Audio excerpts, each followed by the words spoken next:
Good evening, everyone. I'll call the meeting to order at this time. If you will please rise for the invocation and remain standing for the Pledge of Allegiance. Let us pray.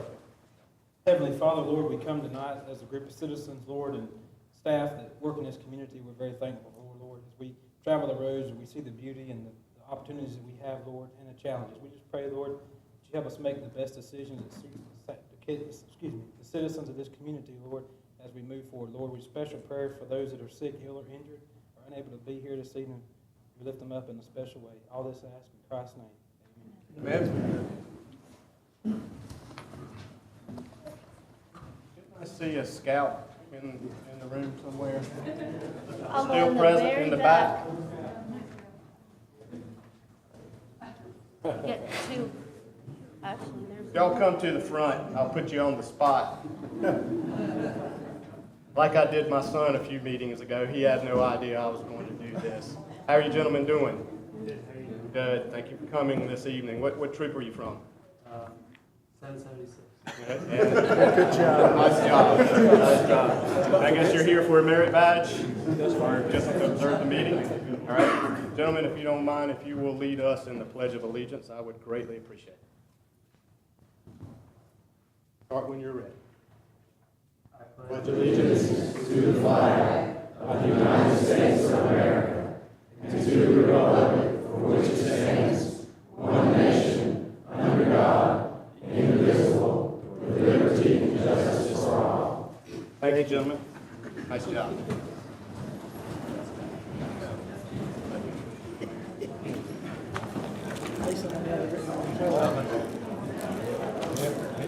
Yes,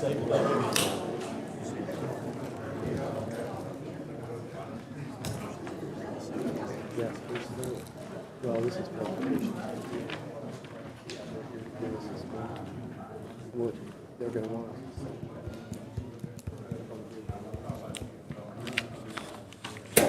Okay, gentlemen, you have the agenda in front of you. I think we do have one agenda item that has been added under the consent agenda.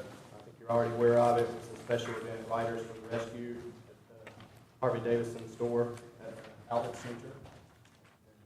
Request to put on the agenda. Any other additions or corrections or changes to the agenda? Hearing none or seeing none, I'll ask for a motion to approve the agenda. Mayor, I move that we approve the agenda as amended. Second. Second, all in favor? Thank you, John. Our first item this evening is a presentation. It's a presentation by USDA Rural Development for the awarding of the Rural Business Development Grant and the amount of $99,256 for the wayfinding project. Turn that over to the manager this time. Thank you, Mr. Mayor. This grant is extremely important for the town and for the downtown. I know Sarah Edwards is here someplace. There she is over there. She worked very hard in putting this grant together for the town and for Downtown Association to assist in our wayfinding efforts throughout the town. The grant's for a little over $99,000 for us to leverage the money that we already have available. We have people here from USDA to present this grant award this evening, so I'll turn it over to them. Sure. Well, good morning. Oh, good morning. It's been a long day. Good evening. This is Tobias Fullwood, and my name is Brian Quinn. We appreciate your time tonight. We recognize that you guys have a full agenda. We have sent a letter of conditions and a grant agreement already to the board and to the town here. And really, like the mayor has said, this project will help you guys install wayfinding signs downtown through what we call a Rural Business Development Grant. You guys have put a $104,000 match into the project. And what that will do is hopefully continue to attract small businesses in downtown Smithfield. I'll be glad to go over the letter of conditions publicly if you guys feel, or either way that you guys see fit. Curveball, I know, but If it's all right with Mr. Mayor, I would say we don't necessarily need to go through those at this point.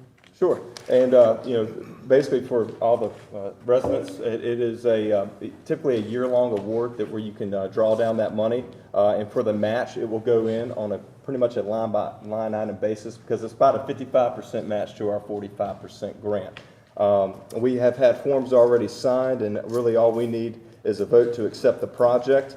You will have a lady by the name of Nancy Batista that will help you draw down the funds throughout your project. But really, it's simple. No strings. Well, I'll say there's strings attached. It's government money, so you know that's the truth. But it's really simple. There's no qualms about it or anything like that. So, are there any public questions I could answer or try to make you aware of? Come on, there's got to be one. And hopefully, just to promote our agency, we're right off of 210. We do anything from single-family housing to water and sewer infrastructure, a lot of community programs in between. So if you guys know of anybody or yourself need any assistance, please keep this in mind. That's USDA rural development. So thank you, guys. Thank you very much. Appreciate it. And All right. with that, I think these gentlemen would like a vote. Oh, yes, Would like yes, a yes, vote yes. to accept the grant. I move we accept the agreement. Second. Second. All in favor? All right. Carries. Thank you, gentlemen. Thank you all.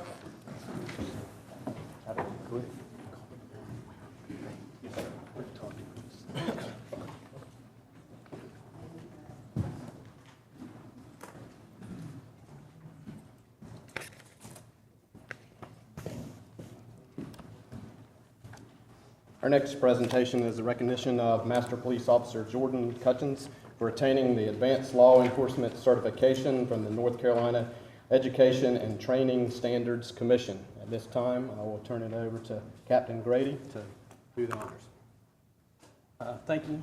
Glad everybody can make it tonight. Tonight we want to present an award to Officer Jordan Cutchins.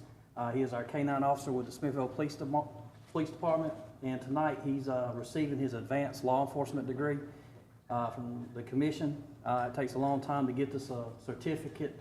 Not a lot of people have it. So like I said, it takes a lot of training and education.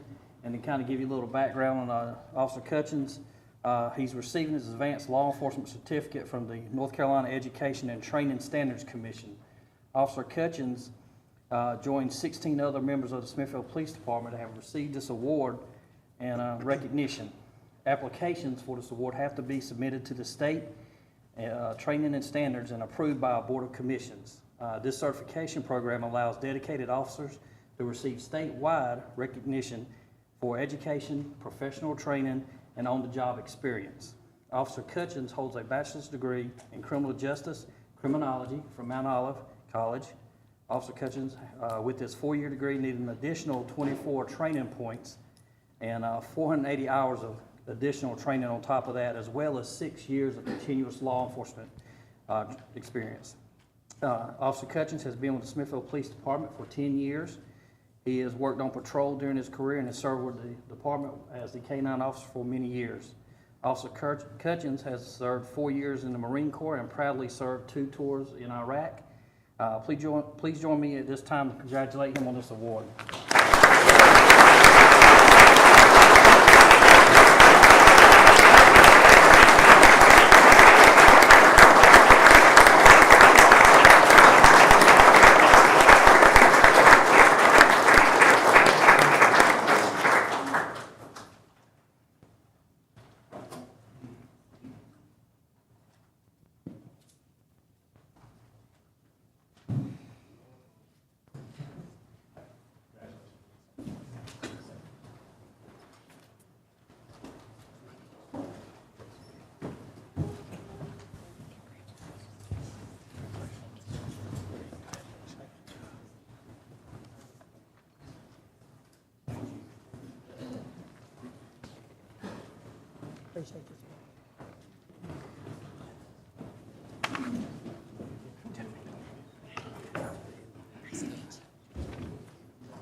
Our next item this evening is acceptance of the North Carolina Department of Environmental Quality Division of Water Resources Award, signifying that the town of Smithfield Water Plant received the 2017 Area-Wide Optimization Award. At this time, I'd like to ask our Public Utilities Director, Ted Cradle, to say a few words.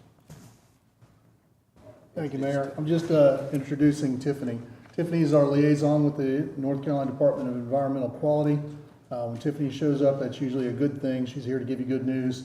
We don't get the nasty letters from her. We get that from someone else. She's always a welcome sight when she comes. So without further ado, I'll turn it over to let Tiffany say a few words. Thank you, and good evening, council members and citizens.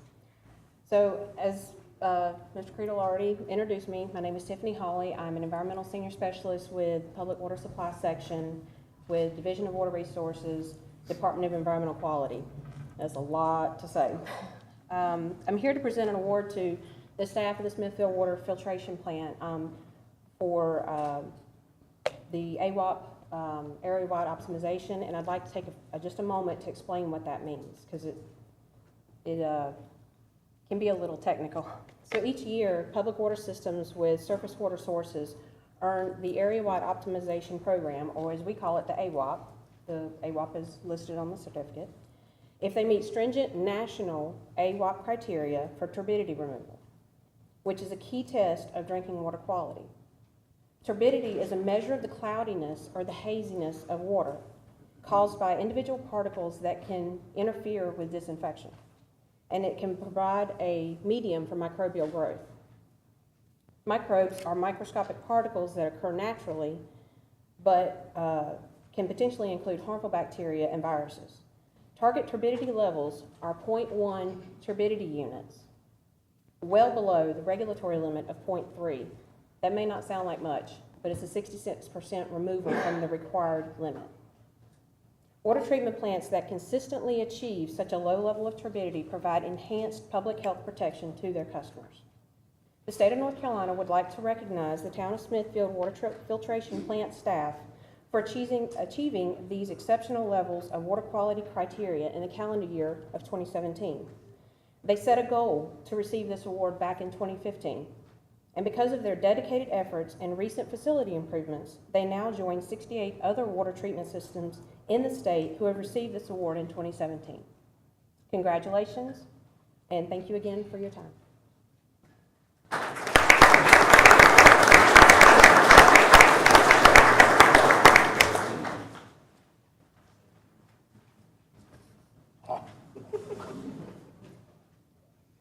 Thank you, Tiffany and Ted and the entire staff for all that you do to make sure that our citizens have clean, safe water.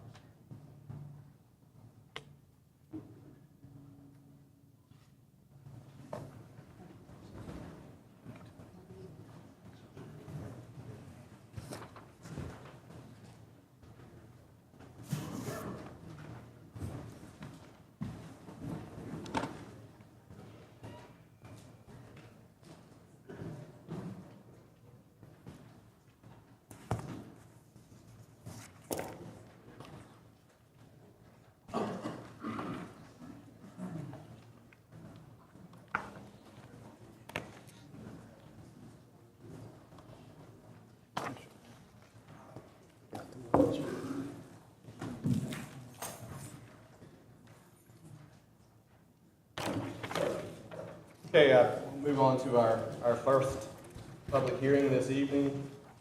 This is a quasi-judicial public hearing. Therefore, anyone who is wishing to come speak on this has to be sworn in. So if there's anyone in the audience that would like to speak for or against this, you have to be sworn in by our clerk. So at this time, anybody that is wishing to speak, please stand and be sworn in by the clerk at this time.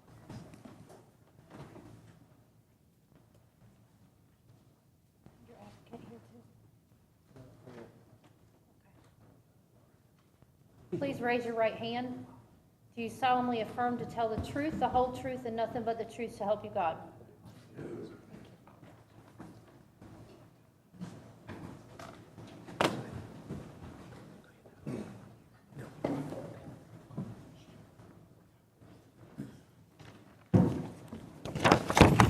Okay, our first item this evening is SUP-18-07, Baldovino's Event Space. The applicant is requesting a special use permit to construct and operate a public-private club on 2.71 acre tract of land located within a B3 zoning district.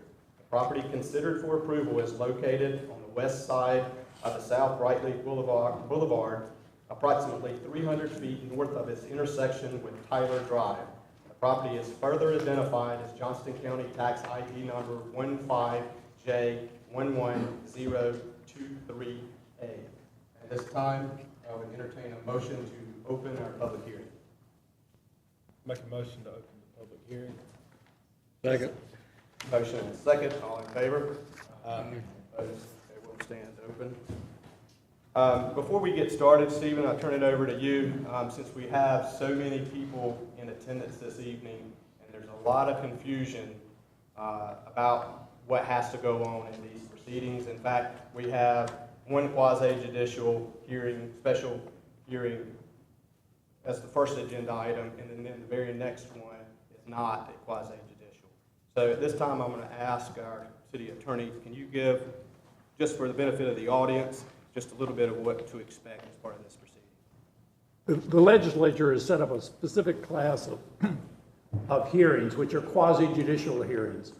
And in these classes, a lot of them have to do with what are called special or conditional use permits, where there are different uses of property, and those uses may cause some adverse effect on each other in use or in other content. In other words, you could have a strongly business use right next to a residential use. So these applications allow the board to see that everything is processed according to the code, and that there is no adverse effect. There are about 4 conditions that you will hear later, and those conditions are for the board to rule on as to whether or not they are met. They can't change those particular conditions. They can't put other conditions on the property to help buffer properties. Buffer properties is to let properties have inconsistent uses, but to offer protections that mitigate or decrease the amount of problem created. A quasi-judicial hearing is a hearing under the rules of evidence as set forth in the North Carolina courts. Therefore, for a layperson, it is a little bit awkward at times because you don't necessarily know what those rules are. The legislature, about 10 years ago, entered a statute that is new as of that date, and since about 2009, and as of that date, it has specified that certain kind of evidence is not permissible. Now, this wasn't here until fairly recently, and it is in here because this kind of evidence is so often offered, and the legislature does not want it. The courts tell us not to allow it, okay? So, you can only have competent evidence, and the term competent evidence shall not be deemed to include testimony of lay witnesses, somebody who's not an expert and hadn't been presented as an expert, that the use of a property in a particular way would affect the value, the fair market value of another property. In other words, the average citizen cannot testify that the use of property in a particular way would affect the value of other property. They may state why they do not like that use, but the legislature says you cannot state as the value, an appraiser has to state as the value. The increase in vehicular traffic resulting from a proposed development would pose a danger to the public safety. Lay witnesses are not supposed to testify that there's going to be an increase of traffic there and it's going to endanger the public. The legislature wants traffic experts to do that. And generally, matters about which only expert testimony would generally be admissible under the rules of evidence. But that gives you an idea. Now, I'm just reading directly out of the statute that was passed fairly recently. So, and it is natural for people, and I realize that, to get up and want to talk about those very things. But the purpose of the hearings is to present it on concrete evidence, so you may be able to testify about value, but not to the effect on other properties. And you may testify something about traffic, but not that the increasing traffic would result from the development and would hurt the property.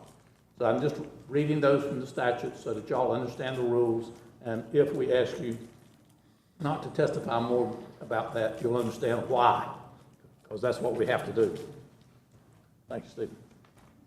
Thank you, sir. This time I will turn it over to our planning director.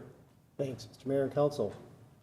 So this is a special use permit for the operation of a private club event center. It's essentially the private club portion of it that's causing it to be a special use. So Curry Engineering Group is the applicant. The owner is Tony Baldovino. Mayor said it was 2.17 acres. It is a B3 highway entrance business district zoning. That is the town's most intensive zoning district. That's the district where you put highly intensive uses in our town. Just want to make that clear. And private clubs are a special use within that district. Currently, it's a residential property. Utilities for this project will be Johnson County Force sewer main in the street. They will become a metered town customer. Town Water and Duke Electric. This is the location of the property. So it is Zone B3, that's what the red is.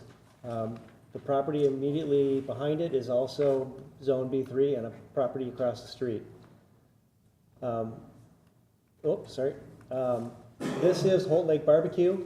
That has actually got a office institutional zoning, but it is also a commercial establishment. So currently, as I said, it's a residential property now in the B3 district. They're not asking for a rezoning. It's already zoned appropriately for the use that they're proposing. The house is actually also allowed in a B3. A single-family home is allowed in a B3, but no change is required for the zoning. So what they're proposing, it's an event center. The whole facility is 9,300 square feet. They're proposing 108 parking stalls.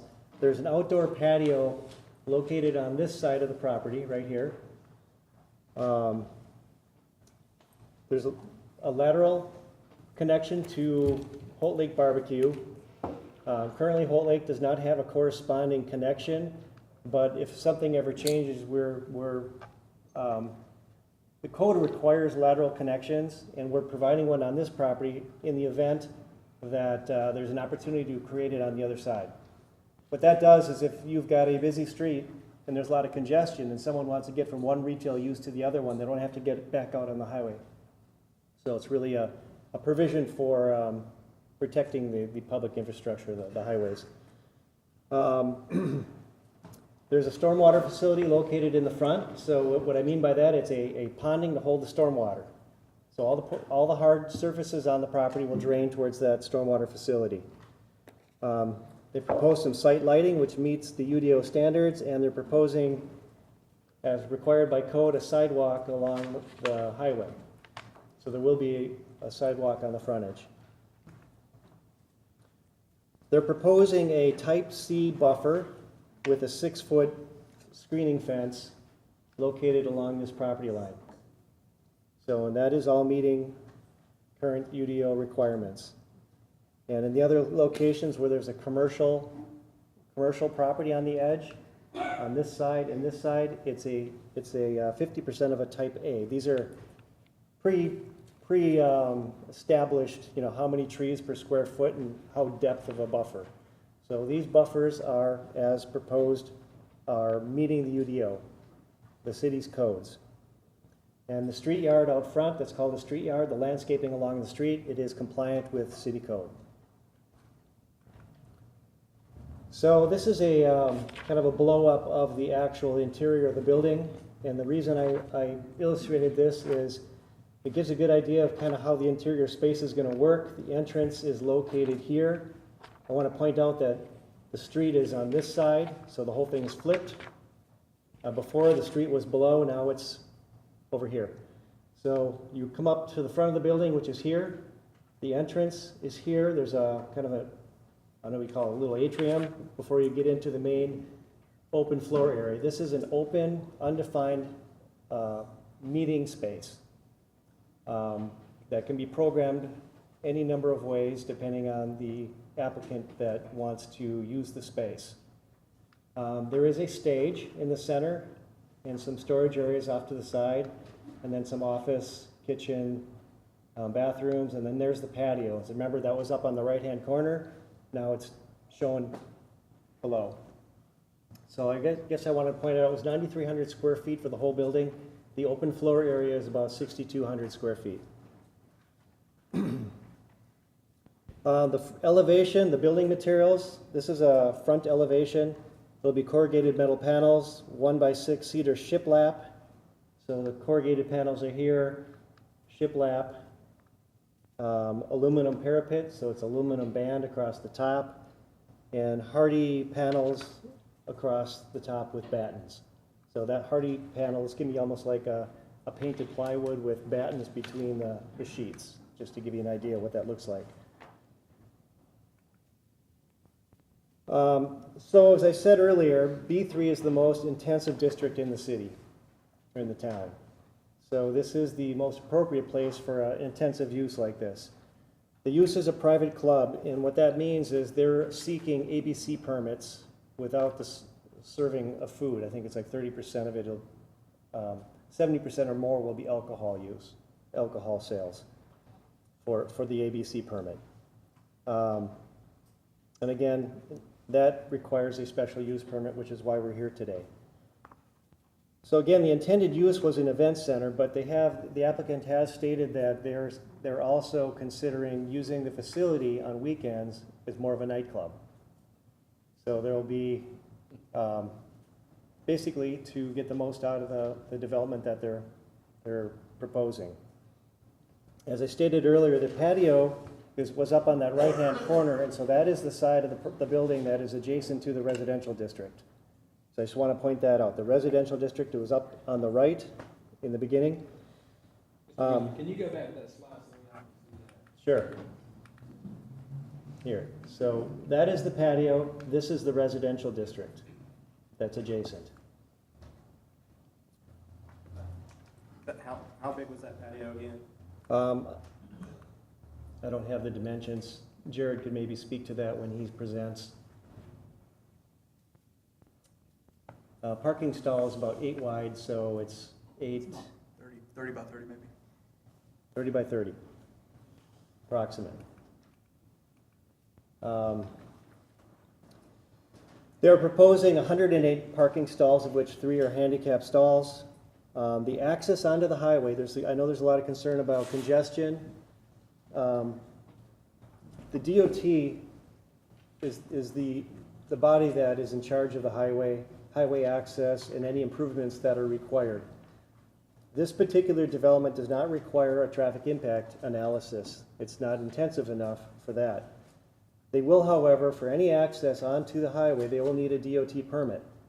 We have had a conversation with the DOT. There's already a center turn lane, so that's really not a change that's going to happen. They've already got a center turn lane. There could be possibly a deceleration lane required, and there could be some geometrics with the actual driveway, but a full analysis hasn't been done by the DOT at this point.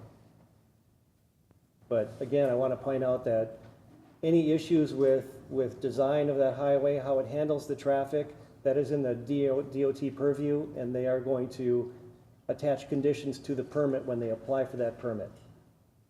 So any issues will be addressed through that permitting process.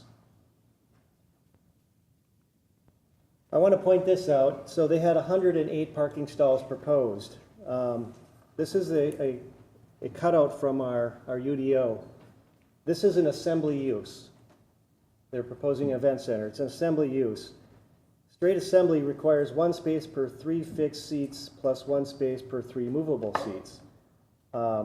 They haven't shown any seats, but they could fill it up with seats. Just want to point that out. We do have under recreation uses, they also talk about assembly halls under recreation uses. If that were the standard use, it's 1 space per 4 fixed seats or 1 space per 150 square feet of gross floor area. When Mark, the senior planner, when he looked at this, we only had a 9,300 square foot building footprint. So he looked for the best standard he could find, which he used the 1 space per 150 because we only had gross floor area to choose from.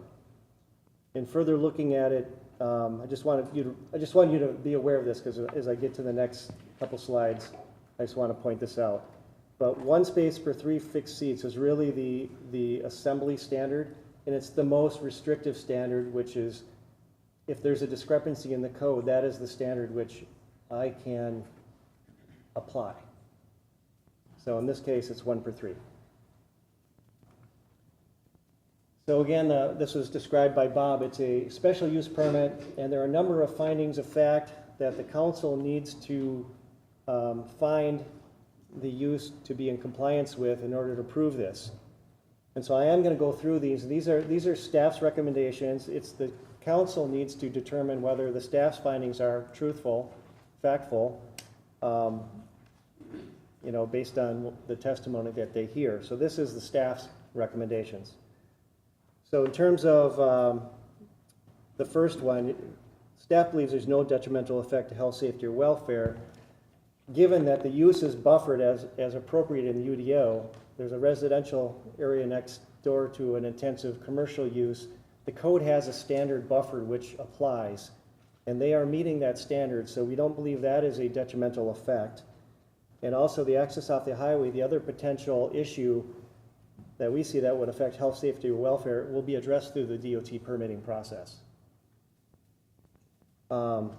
Number 2, it'll be in harmony with the existing development and uses within the area to which it is located. It's in a B3 zoning district, which is the most intensive district. It's an appropriate location for that type of use, being in the B3. And it's also requiring this permit process as required, which allows reasonable standards to be placed on this to address any extenuating circumstances. So it's a special use permit. If there are specific issues that aren't correctly addressed by the UDO, or something's not being met as required by the UDO, conditions can be applied. They have to be reasonable conditions. We believe it'll be in harmony because it's in the right zoning district and reasonable conditions can be placed on it. It'll not impede ordinary development.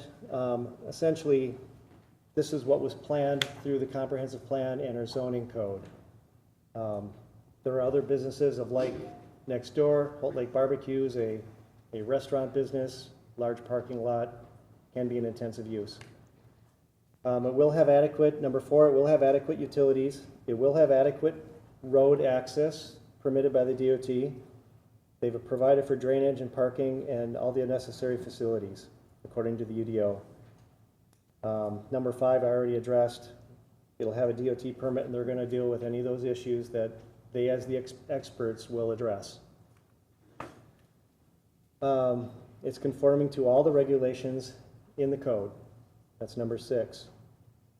Number 7, the access is according to the town plans.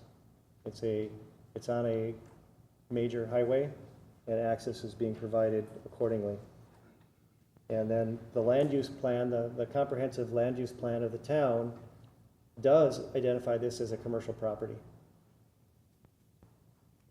Again, those are staff's findings. The council can find different findings if they believe that there's other circumstances which I haven't been aware of or addressed.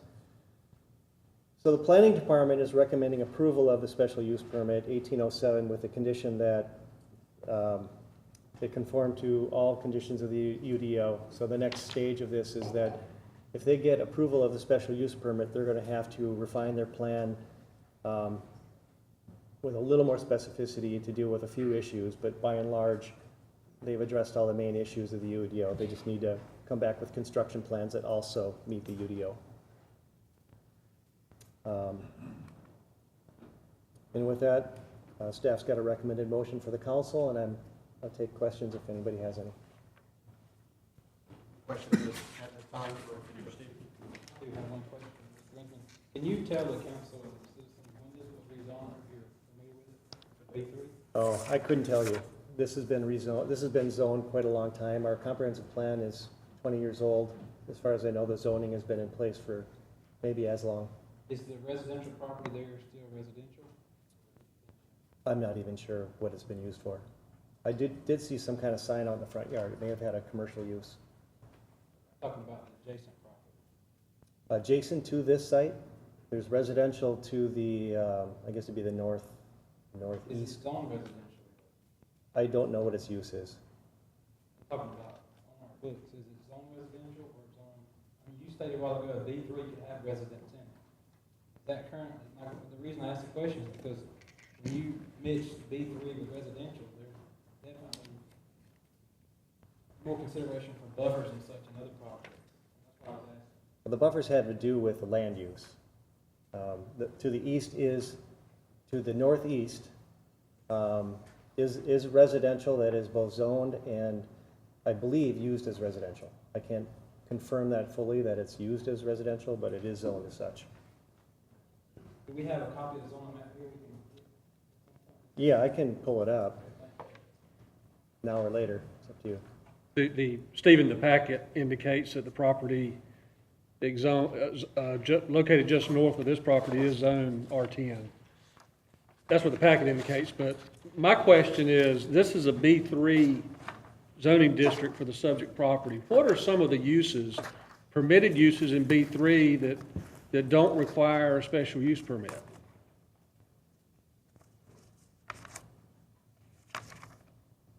All right, let me get to B3 that don't require a special use. Yes, just straight out permitted uses that Art could be used. galleries, automobile parts supply stores, automobile service stations, beauty shops,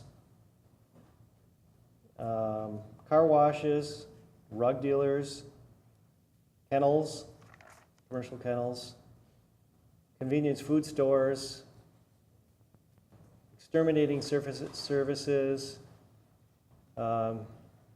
food stores, food trucks, gas stations,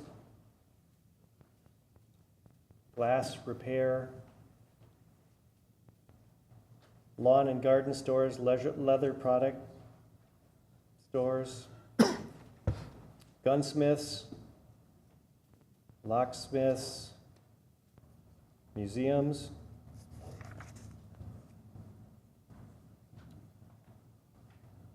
pawn shops, pottery products, printing and publishing, repair shops, restaurants, any retail use. All those uses you're naming, they could be put in as a matter of right without coming before council? Correct. What makes this use come before council? Is it it's an event center? Is it a potential nightclub? Is it alcohol? It's the alcohol. It's the private club. So the event center, if it were only event center, not serving alcohol, we wouldn't be here today.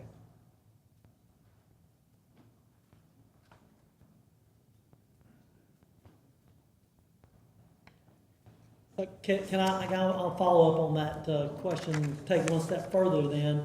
If the, so can you give me a reason why a special permit for this particular situation would not be an acceptable thing? So, you know what I'm saying, it, based upon the law, I mean, not preference on what people like or don't like, what would be a reason for rejecting a special use permit for alcohol, it's particularly this particular thing, for alcohol in this type of situation? So what would be a legitimate, by law, reason for rejection of a special use permit? Sure. By code? It would be finding something within these 8 findings of fact. If not all 8 findings of fact can be reasonably met, then the council would have reason to deny.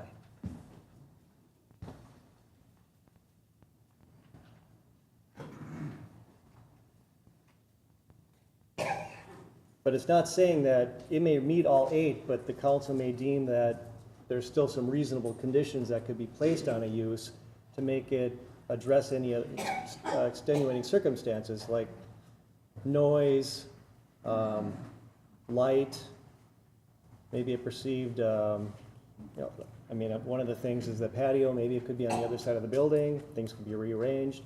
There's things such as that, you could lessen the impact to certain adjacent properties that are based on, reasonable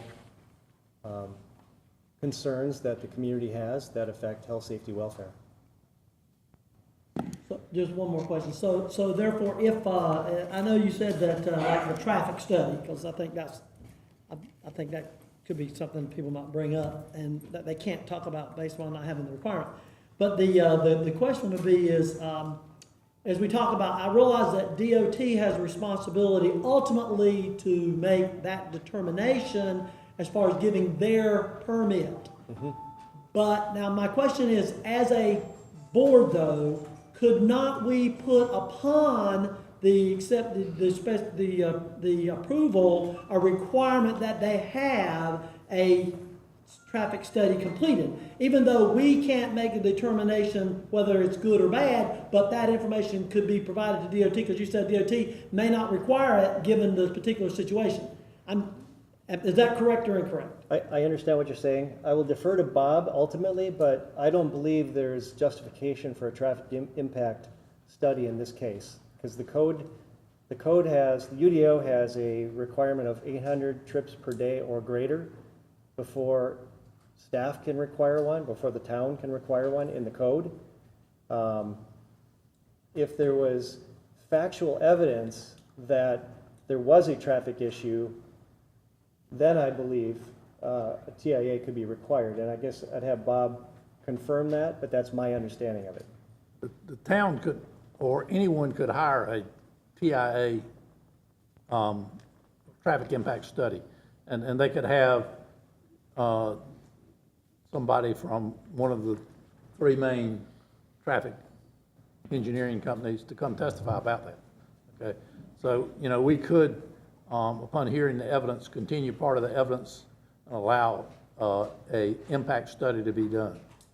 Now, I do not think that it would be appropriate for the town to go require somebody out in the audience or the applicant to pay for the study. And the study, I would think it costs $1,500. I don't remember the last time I hired one.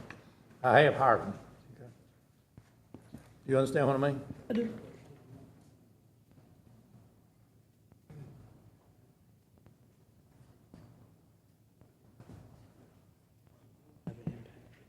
So Stephen, just clarification on one of your statements. So our code, as written, specifically states that an event center is allowed at B3? It's silent on event centers. Okay.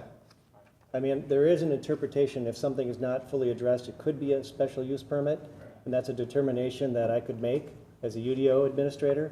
In this case, I didn't have to make that determination because we have the ABC permit. Right, but you made the statement that we would not be here tonight was it not for the special use. I could have made that decision that it wasn't needing to go as a special use permit. But it's not clearly stated. It's not clearly Permitted stated. use, right. Right. Many codes do require assembly uses to be special use permits. Mayor, I have a question for this one.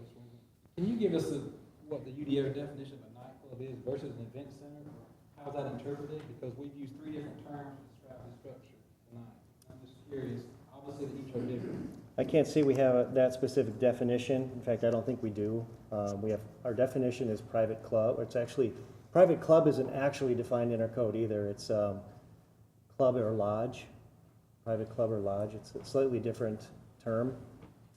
But legislation, ABC legislation, legislates private clubs.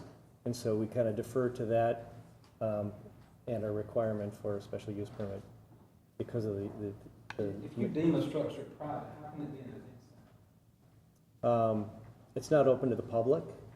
I mean, bars are deemed private clubs in North Carolina, so that means town police can't enter without invitation. We can't go in and monitor the use of the facility unless it's a fire hazard or concern about fire, so the fire chief can go in. And you can correct me if I got any of this wrong, but because it's private, it's not a public use in which we can monitor in the same way you would some other uses. And that has presented some problems with enforcement. The ABC Commission is the enforcing body for private clubs because of the alcohol. So private clubs and nightclubs are B3? Right, they're allowed in the B3, With special permit, right, special use permit. right. Is the request for a public or private club establishment, is there a difference? It's right? private, it's private, Okay, so That was their a ask typo. is for a private. that's right. Okay, so that's not what our, There was a typo in the staff report in one spot. okay?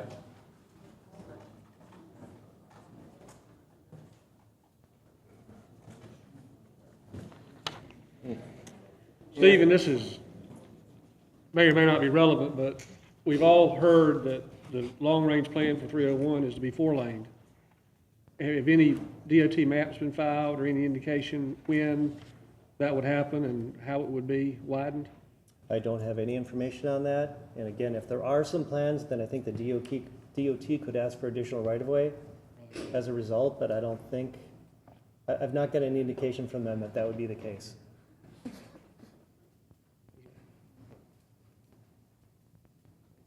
The manager just reminded me that you guys do not have them, but I do have them. This were the one.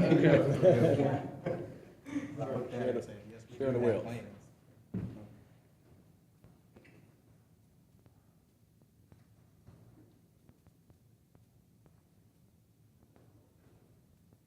Any other questions at this time? So to one more clarification then. So Sure. therefore, based upon the information we have, this is a request for a private club Correct, to sell alcohol correct. or offer alcohol, whether they sell it or not, we don't. It's private, so we would never know, right? Because we can't go inside unless we had a warrant. Am I correct? I mean, That's correct. That's just what I'm saying. So that's really what we're looking at, approving. Not an event center. Well, they're proposing an event center. That is a proposed use, but, we don't know what percentage is gonna be event center versus nightclub. Right now, they say they're gonna do weekend nightclubs. And you have to look at whether it's this user or maybe one that occupies this 10 years down the way, because special use permit runs with the property. So if this property owner and the use of the property, they get tired of running this business, they sell it to somebody else, they've got the same rights, which is to sell alcohol in a club, private club. And so you need to consider the use no matter who's operating the facility and probably the worst case scenario for its use, given ABC permit. How do you mitigate, no matter who would be in there, how do you mitigate for any concerns that the community may have or that affect health, safety, welfare? And I also want to point out that if there are reasonable conditions placed on a permit, such as complying with the UDO or any other conditions that you place, and the user of this property does not comply with those conditions or violates the UDO, the council can thereby go back later and revoke that permit. So there is a control that the council has about the long-range use of this if it becomes a problem property, which is to revoke that permit. The key is, how do you know if it's being run appropriately, if we can't go in? So that's kind of the rub. Again, the fire chief can enter if he thinks there's a fire issue, but the rest of us, I can't go in as a zoning official and count how many people are using the facility. What about noise issue? You hear that? If there's noise on the property line, which is how our noise code works, someone can go out with a noise meter at a peak period, take measurements for noise, just like you would for light pollution, and determine whether it meets the code at that point. Again, you'd have to have someone out there during the event with a meter, determine that it's violating the noise ordinance, and then you've got grounds for removal of the permit if need be. It's a matter of being there at the right time. Stephen, hopefully my last question. How many places are there on 301, on that side of Smithfield, when 301 is a 2-lane road, that serve alcohol for on-site consumption?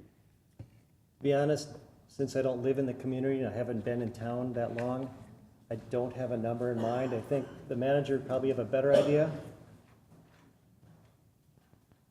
You want to address that quick?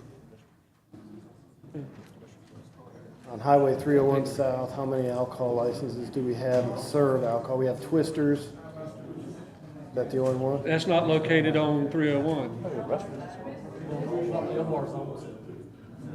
Yeah.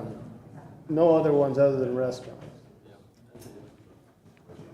No private clubs. The Tap It is on, yeah, it's further back. That'd be the country club's a restaurant. Well, my point was directed to the direct access to 301 as basically a two-lane road, although there may be a center lane there, it's still, yeah. But it's one going in each direction and a turn lane in the middle. Yeah. Mr. Benjamin, based on the site plan that you showed us, I understand you didn't really know number of seats. Right. Can you give us an estimate of how many people, what would be maximum occupancy of that structure? Well, fire code, I think the fire chief, he was here and he was showing me the numbers. I think he was 1,000 some for a seatless standing auditorium use to meet fire code. Now, the 1 per 3, if you looked at if they were to put seats in there, if you're looking at, based on the number of parking stalls they have, 108, given that the use should be regulated tied to the amount of parking they have, I would say 6,200 square feet, or sorry, 108 parking stalls times 3. That could be the capacity, because that's the standard for parking.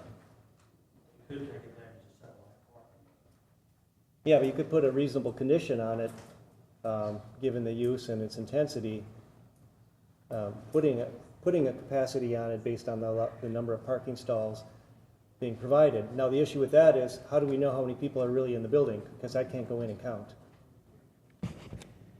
So there is a kind of a good faith effort by the applicant. If a condition were put on, how do we know it's being met?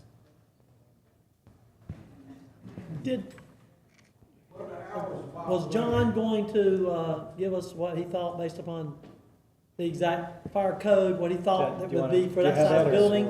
Sure, I can. So council, Hold on, John, have you been sworn in? Sorry, guys. Raise your right hand. Do you solemnly affirm to tell the truth, the whole truth, and nothing but the truth, so help you God? Thank you, sir. Council, Mayor, audience. So the fire code addresses square footage based on assembly occupancy, which this is, and based on the seating arrangement. If it is standing room only, it is 5 net based on the square footage.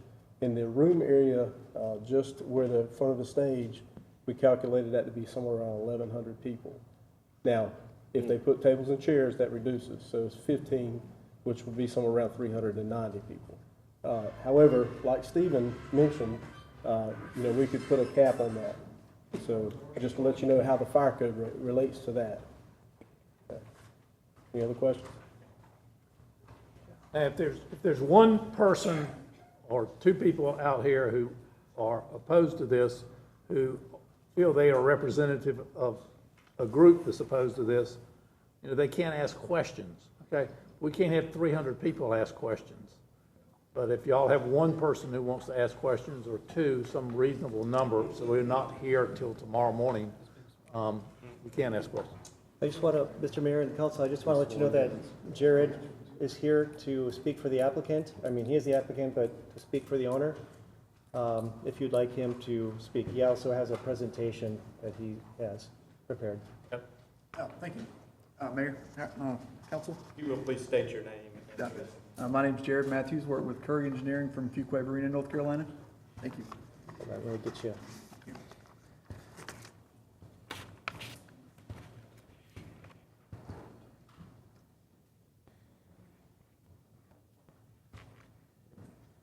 That's the forward, that's the back, and that's the pointer. Okay, thank you. Hey, y'all, my name is Jared Matthews with Curry Engineering. Here to present maybe a little bit of information on Baldovino's event space. Maybe this would kind of help calm some nerves regarding the nightclub definitions and whatnot. The nightclub use is no longer, it's not the use that is being proposed per se. If we want to go to general use, there's a bit of confusion. I do apologize for that. This is our sole intended use as it sits right now. Weddings, birthdays, club fundraisers, and we have a couple of these in Fuquay where I'm from, just probably not this size. But for weddings and whatnot, to increase the scope of what we, the clientele, we would need to sell alcohol. That's why we asked for that permit. But going on those things, parking, we've talked about that. If, for example, if we do use the three seats per parking space, we do end up with 324 seats inside, and that's the plan. Essentially, people rent out the space. Going back here, people rent out the space time slots, and they go and they move the movable chairs and, like I said, unfixed seats, but no fixed seats are planned. Yes, so let's see. Some concerns. I know we heard some talk about light pollution. If you, excuse me. If anybody would like one, I've got some lighting plans, landscaping plans, and site plans here. If anybody take one, I'll whole pile of them. But about the nightclub, there is, my client is kind of, there's a bit of a language barrier, full disclosure. He was concerned, and he is concerned that, say he opens this place, and it's literally just for events and whatnot. There's no nightclub business. Say he opens this place, but there's not a demand for that kind of business. Would he have the infrastructure and parks available to open a, as he puts it, kind of an upscale restaurant with a bar area? And that would be a different special use, right? With a different ratio of alcohol to food. That's a different ABC permit, different than what you stated. Yes. They were going to apply for. Exactly. Mm-hmm. That would be a different permitting process for that. But that's in the case of a repurpose. Just want to address a couple of things here. Noise, also all music and stuff is going to be inside. There's not going to be any outdoor speakers. Like I said, there is a concern with noise pollution coming outside the actual building itself. We've kind of addressed that. There's a lobby. Stephen showed the floor plan. There's a lobby there, and that kind of, in one door, you don't want to open a door and then a whole bunch of sound flood out, so there's a two-door system for that. Security as well. I know that's a question for a lot of places that serve alcohol. No less than one security officer on at a time at this place that we're planning as it sits.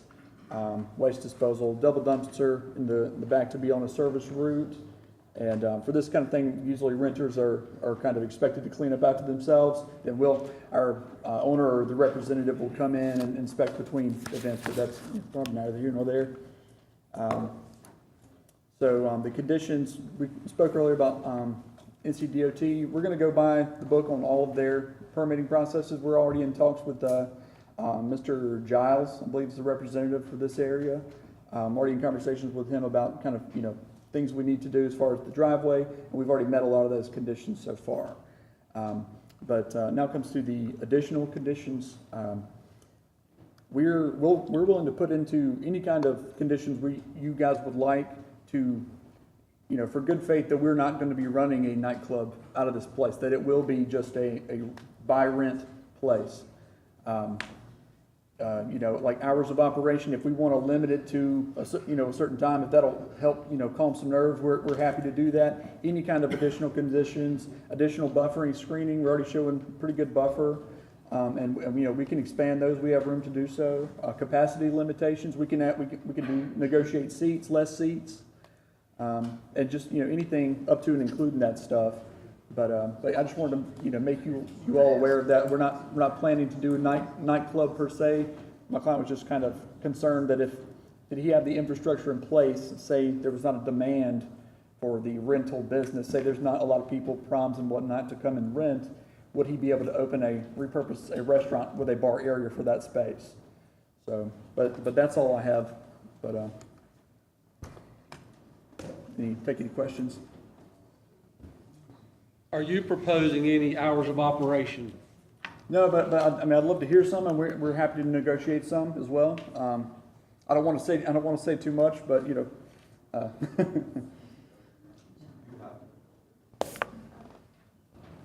In your presentation, you said that the real plan is the event center. yes, sir. By Should right. that not go as planned, then he wants the option to move, obviously he's gonna have a large investment in it. He's looking Yes. for something to fill the cash flow. Yes, sir. If that's the plan, and it is a event center, and his sole purpose is gonna be the rental of that facility, does he have to have a license, liquor license? Oh, I assume so. If he's not providing alcohol and he's merely renting the space, We were under the impression that to serve alcohol, to bring in an outside vendor of alcohol, we would need that permit for it to occur on the property. That's correct. But could a renter not get their own alcohol permit? Interesting. I do not know.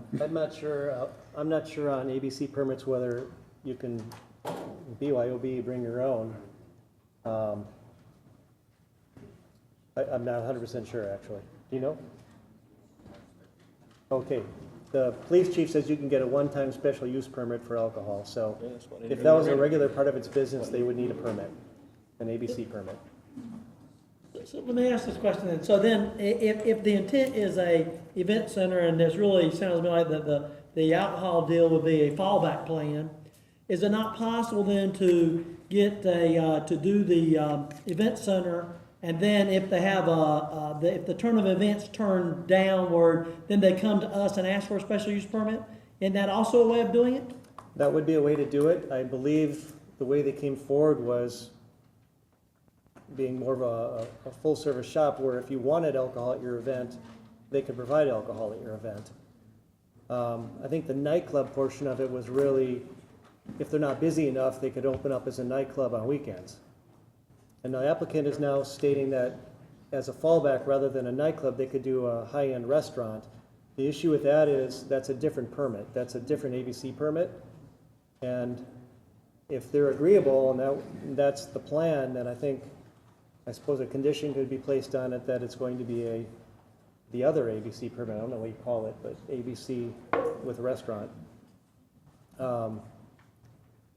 So I think in terms of the nightclub being a fallback, I think the council should look at this as, no matter who the user is, once you've got a permit and it runs with the property, you have to look at the worst-case scenario of it being a permitted property for nightclub use. Could be 7 days a week.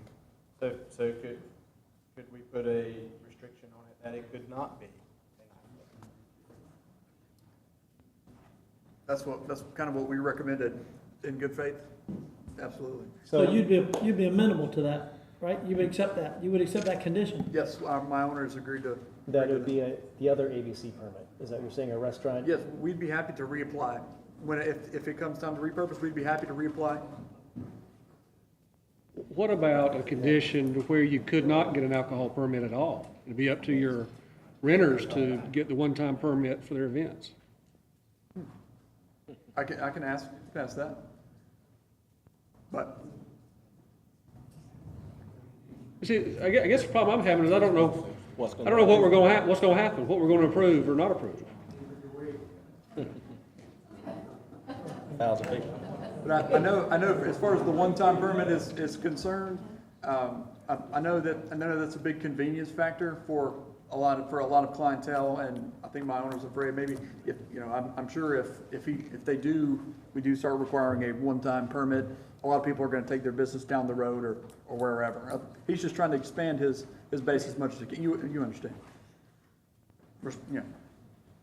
The other thing that council has to consider is the citizens that live in the area. And if this person sells it, it could become a nightclub. We have to think about the worst case scenario in any given example. So, I mean, we can't just think about just one guy and what he wants. I mean, if he sells it, it will be marketable and it can transfer. Is that not correct? As long as the use continues, it can be transferable.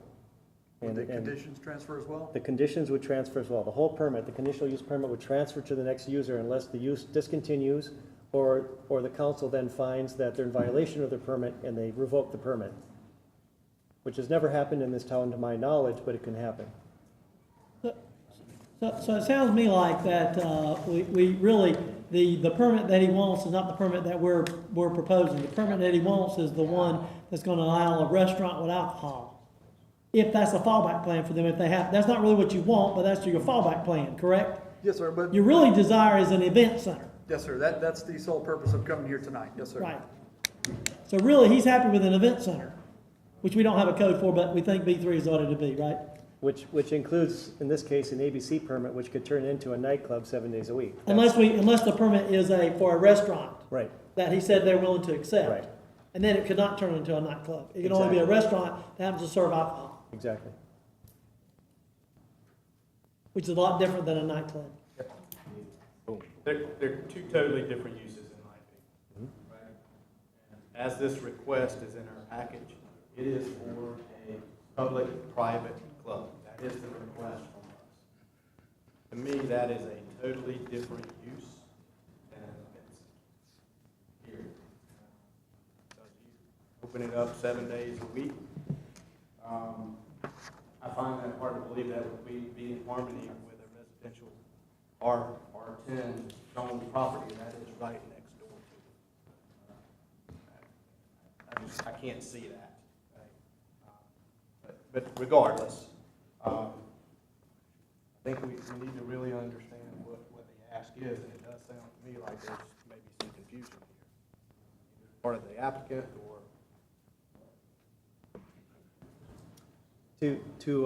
For the applicant's benefit, I just want to make a statement that I did ask the applicant to think about areas in which conditions might apply that they'd be acceptable, willing to accept for reasonable conditions. And I think one of them that we hadn't talked about is that they really become a restaurant use rather than a straight ABC permit. So that is something that they've now proposed that wasn't originally on the table, but I think they were considering that as a fallback. Yeah, and so they've offered that up already. But my point is, Stephen, is that we have a special use application in front of us, right? With staff findings and so forth that you go through in recommendations. But the statement of justification says nothing of that. And the ask that is before us says nothing about that. That's correct. No, that's true. But the council could easily place that condition on the permit. Bob, you can correct me if I'm wrong. If the applicant is willing to accept those conditions and is stated in the public record that they are, that seems like a reasonable change. And then any other concerns that the reasonable concerns that the community and the council deem to be reasonable could be conditioned, such as capacity or buffering or fencing or anything that's not addressed to your liking. Okay. Any other questions at this time? Well, Stephen, how do you regulate noise? I mean, what's the standard for noise? I don't know the noise code per se, but there is a noise level which is permissible at the property line, and if they exceed it, they're in violation of that code, and they can be fined. In this case, because it's a special use permit, if that was a repeated situation, you could actually revoke a permit. Now, you'd have to have someone with a noise meter measuring that at the event, at the right time. So it's a hard thing to enforce unless it's a regular problem. Like I said, a lot of the things, we came up with a list of potential conditions, but they all are really hard to enforce.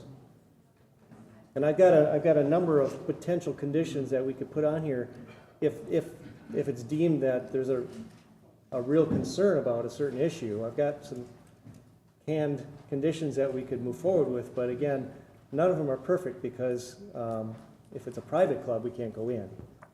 Now, if it's a restaurant, So let me ask you this. different. Can we make that a condition? Such as? That we have a right to go in at any time? I would defer to Bob.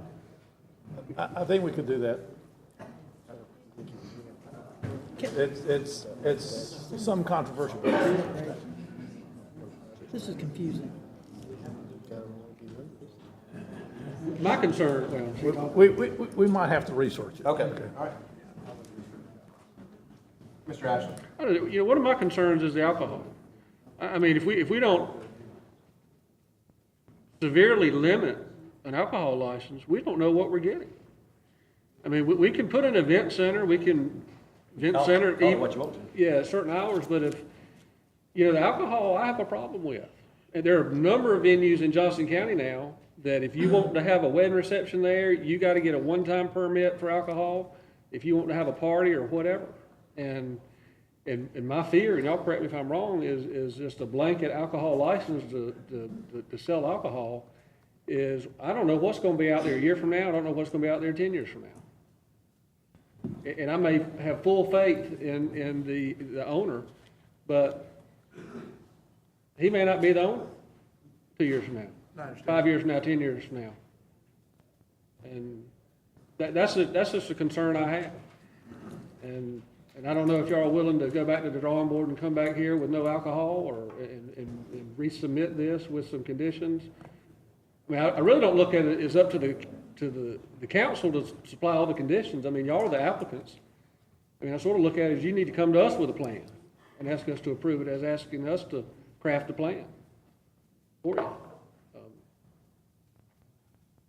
They're just that's one of my major concerns.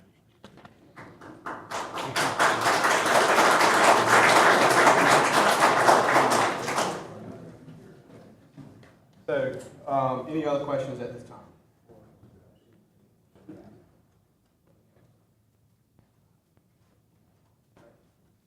Next question is to the applicant. Do you agree with all the testimony that our planning director offered? Yes, absolutely. Have anything else you would like No, to share at this time? no, sir. No, thank you. At this time, if there's any citizen or any person in the audience who would like to speak for or against this matter, who has been duly sworn in, please come at this time. And again, I would like to try, because we do have a full house, can I get a show of hands of the people that are here based on this topic? Okay, so it looks like the majority of the people in attendance. So there's absolutely no way that I can let everyone speak on this matter, even though I would love to. But we would be here, we might break our last record, which is about midnight. Please keep that in mind as you come forward, and we'll go from there. Yes, sir. And if you will, when you get to the front, state your name and your address for the record. And have you been duly sworn in, sir? Yes, sir. My name's Michael Kane. I live at 124 Quail Run, which is directly on the west side of the proposed event center property. Probably as the crow flies, my property might be 100 yards touching that. I'm probably one of the newer residents on that private road.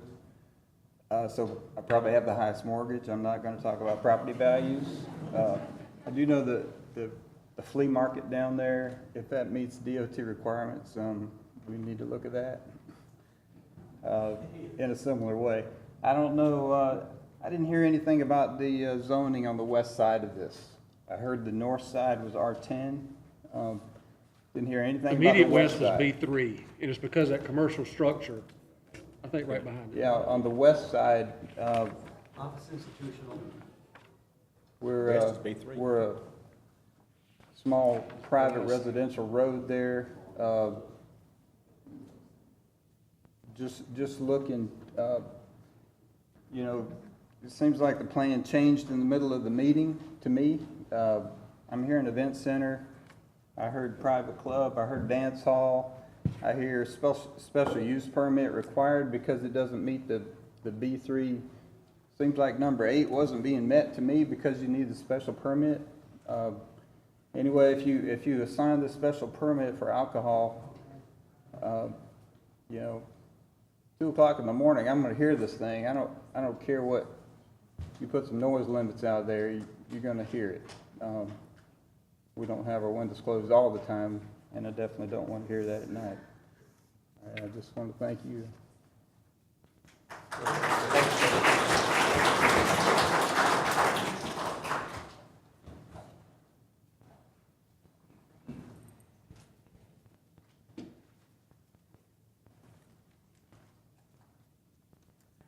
My name's Tony Andriola. I live at 250 Lake Park Circle in Smithfield, right next to Country Club Road. First of all, I'd like to thank the council for allowing us to talk tonight. And I just want to say for what Mr. Spence had said, I'm not here to testify about property values or traffic that this facility may or not affect. I'm just here to voice the opinion of a lot of my residents. That's the only thing I'm here for. And I have a written statement, as I am not accustomed to public speaking. Some of the items that in the statement, which I'm about to read, were obtained by talking to other residents in the area about the proposal that is before you. As I am sure all of you know, the Holtz Lake communities, which include but are not limited to Lake Park Villas, Holt Lake South, Quail Run, British Court, Country Club Road, and the surrounding single-family homes around the lake area, are one of the most desirable residential settings in Smithfield. The character of the area is what attracted most of us here in the first place.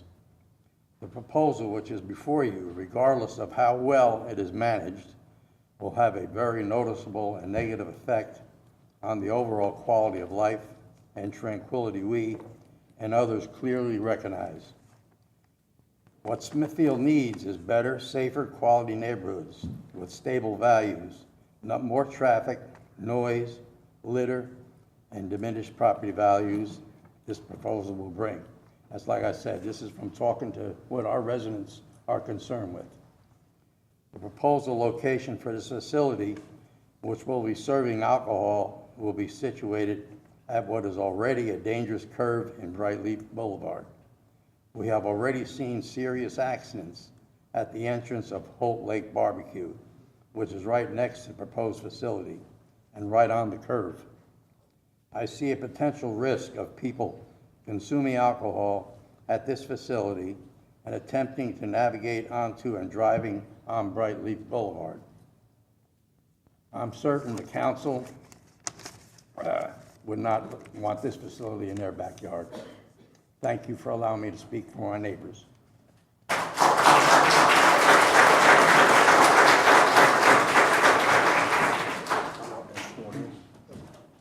Please raise your right hand. Do you solemnly affirm to tell the truth, the whole truth, and nothing but the truth? Yes. My name's Johnny Sharp. I live at 470 Country Club Road. I guess my questions and concerns are more around the safety and the quality of life for the residents of Smithfield.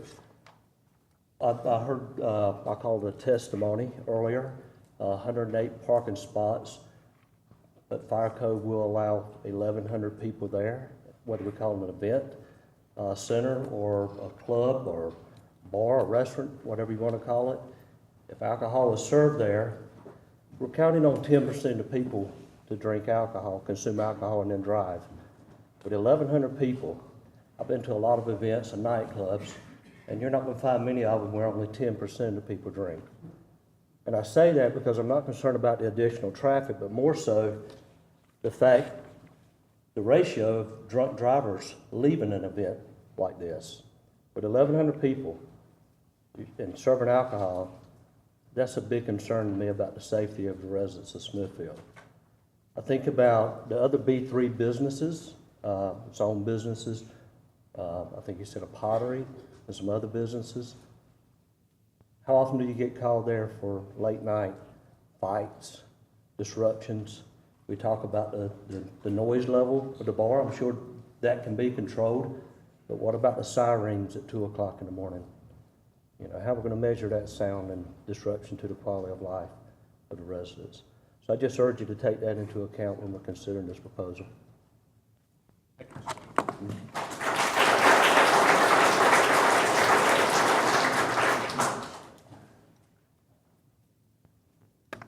I'm LG Griffin. I live next door to this property, 3440 US 301, for 36 years. My husband has Alzheimer's. Already, the noise level, sometimes these people come in, play extremely loud, boom, boom, boom. You can't even hear your TV because of the noise. Do we call the police? do we have them out there all the time. So this is a problem that, and the alcohol, we're here to save lives, not take lives. And this is my concern. Also, the line runs strictly down our driveway to the back, and that's where a lot of this stuff is going. Now, we've never had issues with animals. We've never had issues with people wandering around. And so this is a concern of ours. Are they going to be drinking, wind up in your yard? Are they going to be drinking and wind up under your shelter? Are they going to wind up on your front porch? This is a concern of mine. Also, we have had numerous accidents to take out blueberry bushes, dogwood trees, and even lost a life at the corner of his property. So this is a big concern of ours. School buses, children getting on and off school buses up the road. And if you've not been out and looked at the property, you really need to go, because traffic can be extremely difficult. If you're going to church, you better leave early. If you're going to the doctor's office, you better leave early. And so this is already an issue. So I know I'm not supposed to mention the traffic, but you know, we really enjoy our place. And we just really hate to see him take down the trees, tear up the sidewalks, all this stuff that's already been there for 36 years. So thank you, people, for letting me speak. Thank you for your concerns. And I just pray that it won't go through. Thank you.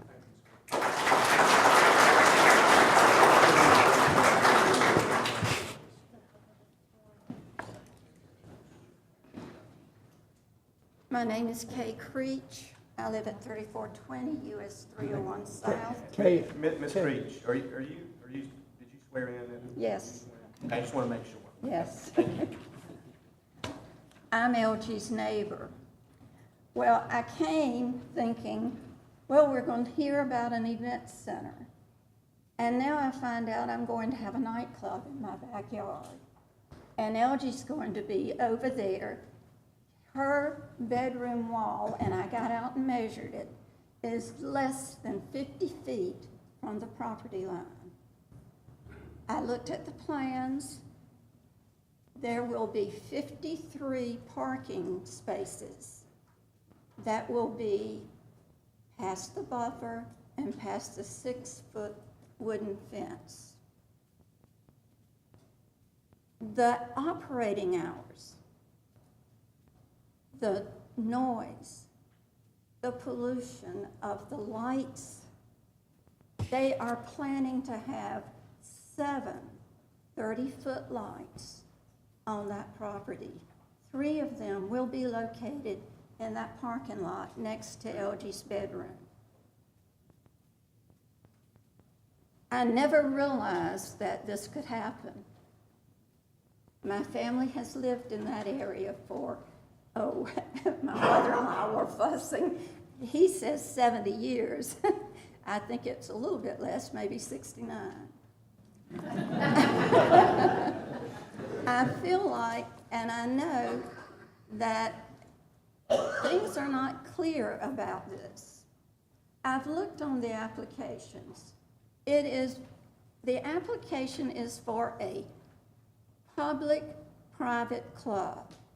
And I went online and looked, and a public-private club is a club where the owner charges admission. And if you pay the admission, you become a member of that club. So anyone can walk in and be served drinks or buy a drink. The noise issue will be there 7 days a week, every week, all year long. Will the lights be on for the rest of my life? I just don't feel that this project is for the best of our community. I really don't, and I'm hoping that everyone will agree.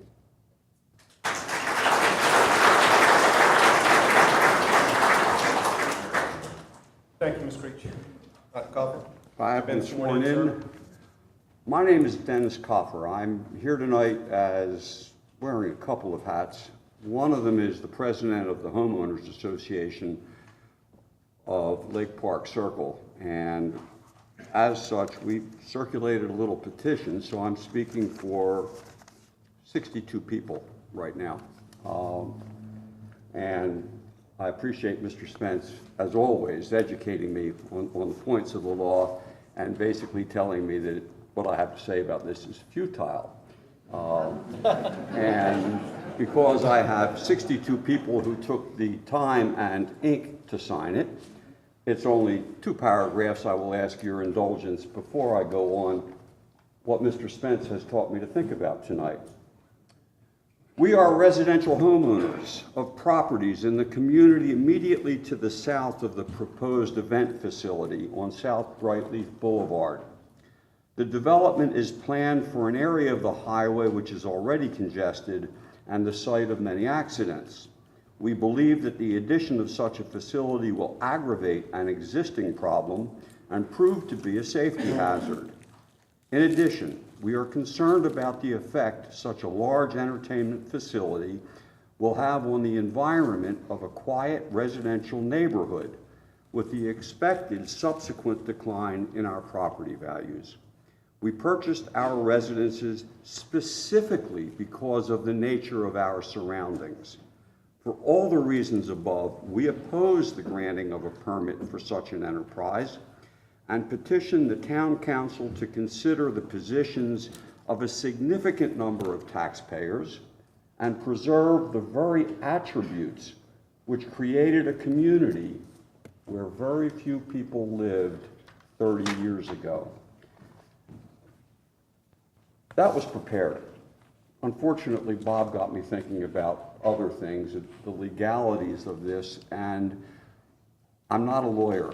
I didn't sleep in a Holiday Inn Express either.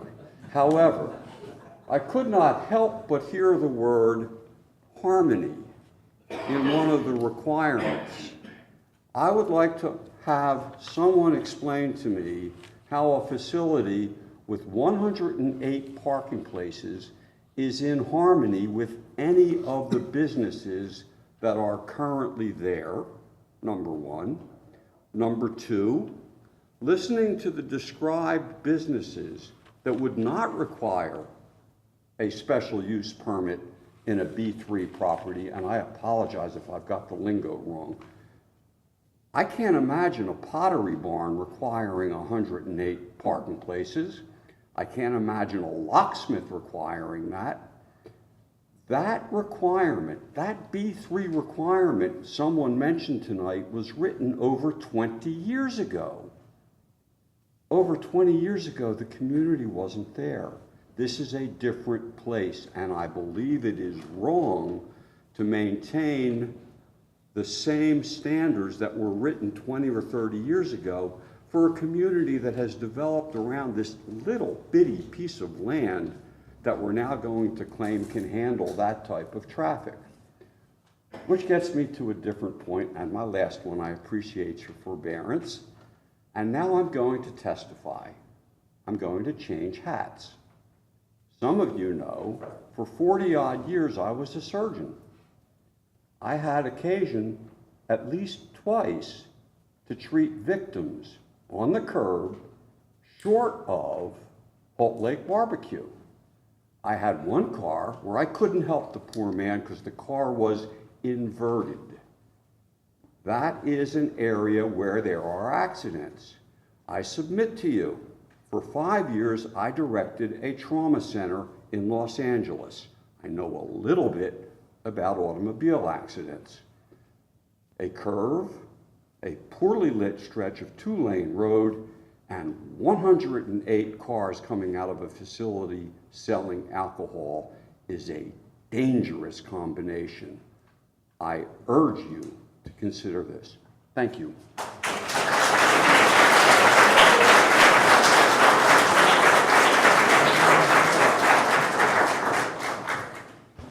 Thank you, Dr. Carl.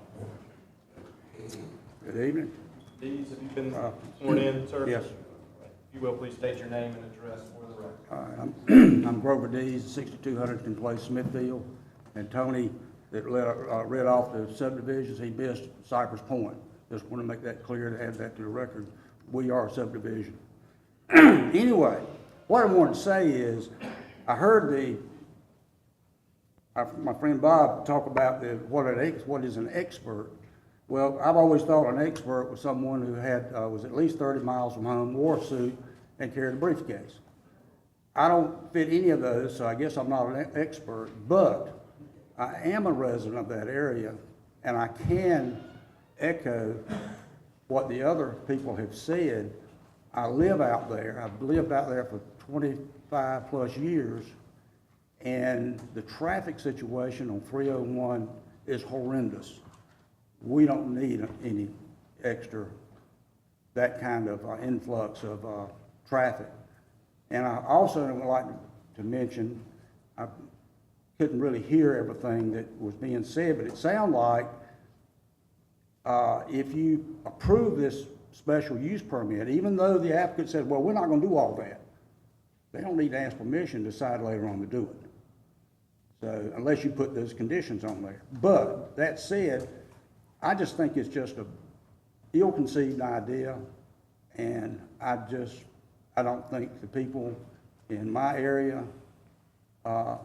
support it. Thank you.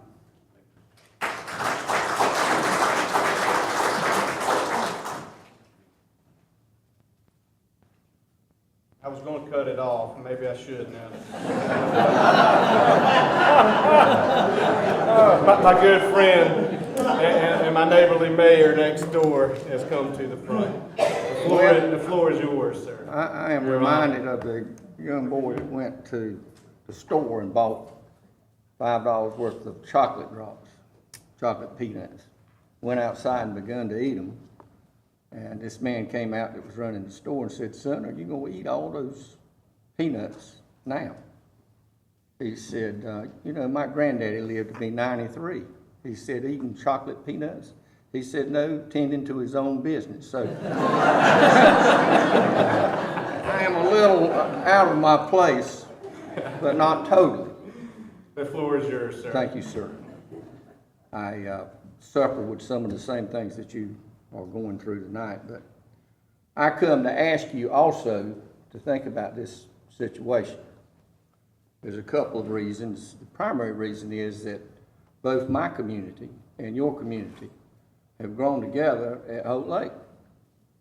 And your greatest area of growth as it relates to housing is just much like ours. We just happen to be on the south side and you on the north side. So these residents that are here tonight are telling you the truth. You know, this is a residential area. And it's certainly an area that you could have a business. I have a business up above this as well. It's always been my understanding that the number one reason for disapproving a request was it the highest and best use of the property? Are we really doing anything that is for the good of the folks? Nothing against the people that have made their proposal, but there are numerous nightclubs, plenty of that. There are numerous meeting facilities. There's one a block from here. The U.S. government has one that they can't fill up within 2 miles of that facility. And of course, other venues around the county. So is it really needed, or should we be looking something else that will enhance 301, a growth area for you and a growth area for the town of 4 Oaks? I hope that you will see that what we are looking at is the highest and best use, and this doesn't meet that criteria. The other thing I'd say to you, and I think the planning director made the right comment, You always got to figure on what's going to happen down the road. We've had that discussion before. Most all problems that we confront today is because some board, some elected official, some government official made an action 30 years ago. Don't make the wrong decision tonight, because that venue will still be a nightclub. Now, these people may be going to run it perfectly, but right across the street from it is a trailer park. Right behind it is a trailer park. And I can tell you that that won't be to the benefit of those folks or the community at large if you end up with a nightclub there. Now, as to traffic, obviously traffic causes a problem, and this kind of traffic causes a lot of problems. The week before Christmas on Saturday night, we left the hospital. My youngest daughter was in the hospital. My wife was behind me in a car, and she was hit head on by a drunk driver leaving one of these venues. And she's still suffering with that now. So let's don't do that. Let's work together, Town of Four Oaks, Town of Smithfield, leadership in the community, to make 301 the kind of entrance that we want into our community. You've done a lot of good with what you've done, you know, up at 70 and 301. Let's work together to really create something that will be in keeping with what these people have done with their investment. I thank you. I'm gonna go eat my peanuts and get out of y'all's house.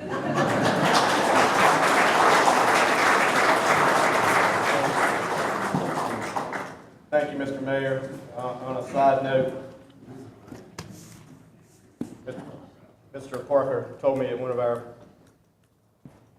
mayor's meetings that one thing, he said, son, one thing you got to remember, decisions that you make today, this goes for this or any others, decisions that you make today as the leader of Smithfield are not for tomorrow and are not for 5 years. They will impact people for 20 or 30 years down the line. I won't ever forget that. Thank you. Mr. Carroll, have you been sworn in, sir? I have been duly sworn in, yes, sir. My name's Kay Carroll. I live on the south side of Holt Lake at 1112 South Lakeside Drive. I travel back and forth from town out there. I have a business in Smithfield on the south side. I do fight the flea market traffic on occasion, especially weekends, which is aggravating, to say the least, even when the police are there. One of the things that, you know, we've listened to this, we want a special use because we want an alcohol permit.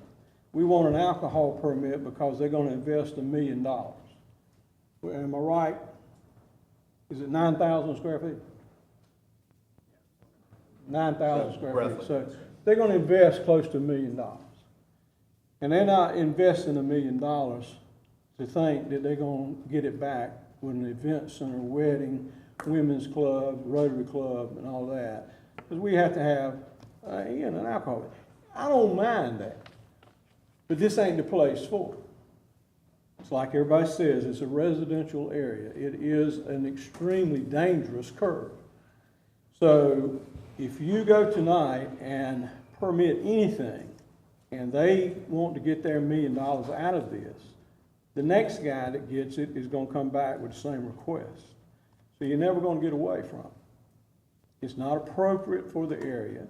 It is not safe for the area.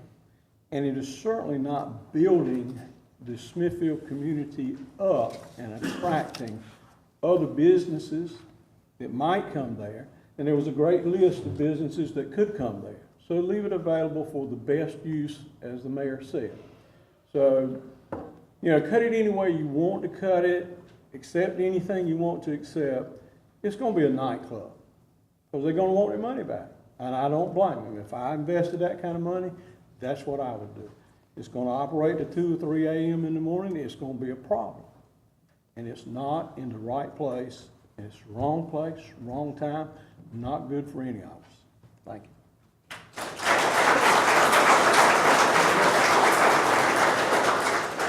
Thank you, Mr. Carroll. Anyone else wishing to speak? I make a motion to close the public hearing. Motion closed. Second, close the public hearing. All in favor? Carries. Okay, gentlemen. What's your pleasure? Have any other questions? I still have one question. The question is though, so repeat what you said at the beginning, the only reason why we are here is because they want alcohol. If they wanted an event center, we wouldn't be here at all. Because that's an acceptable use, they could put the lights, they could put the building, they could do everything they wanted to do. If all they wanted was an event center, and we have no say-so because it's already in our code, correct? The event center is actually not specifically listed in our code. And as a UDO director, I do have some ability to look at items not specifically addressed. Most often they end up as special uses, but not necessarily. But I think you already previously stated that if they had not said alcohol, it would not come before us at all. You would not, you would take leeway and have given, am I correct or incorrect? Most likely, I never considered it in that manner. I could have. Okay, well, so my question is, you know, It's the ABC permit is. right, because specifically my why question it's is, so as an example, if we were just turning it down, example, if we come through and say the finding of facts and we vote one of them negative or whatever, negative on them, the question would be is, could they turn around and do what they said they really intend is to have an event center and apply for it as a event center that has nothing to do with alcohol, which doesn't require a special use permit? That would be in my purview to permit that. So the answer is yes? Yes. And then we would have no say? Right. So the point is, I just want to make sure that people understand, I gotta make sure they clearly understand that us voting down a special use permit may not prevent an event center from coming to this location. Correct. So just want to make sure they understand that, if we decide to vote it down. The point is, because if their intent was to put an event center without alcohol as a possibility, then we have no say-so. They're building the building, they're putting the lights up, they have 191 cars, and there's nothing that we can do because it's already within our, am I correct? That is correct. Thank you. Unless I were to deem it as something that is questionable, and then I would send it to the council. Okay, that's what I needed to know. Thank you, sir. Okay, gentlemen. Mayor, I'd like to make a motion. Based on the findings of facts 1, 2, 3, 6, and 8, we deny the request as submitted. Second. 1, 2, 3, 6, and 8. Okay. I have a motion and a second from Councilman Rabel. Is that correct? Second from Councilman. 2 or 3. Councilman Lee. All right, Councilman Lee. Deny the permit based off of the findings of fact 1, 2, 3, 6, and 9. 8. I mean 8, sorry. And 8. We only have 8.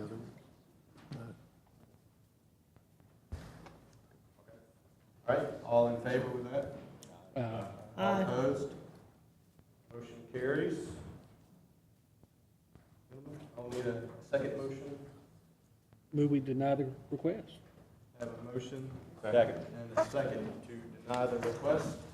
All in favor, say aye. Aye. Motion carries. Thank you, gentlemen.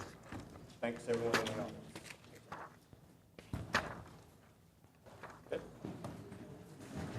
And everybody has to stay here for the rest of the meeting. We're going to lock the door.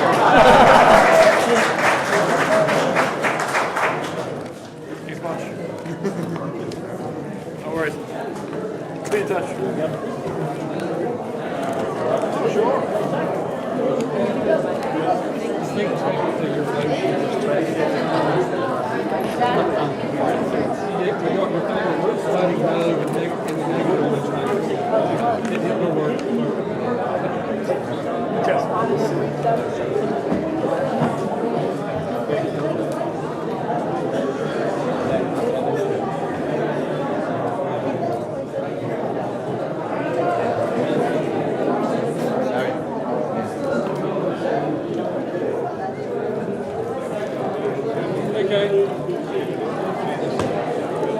You guys did it.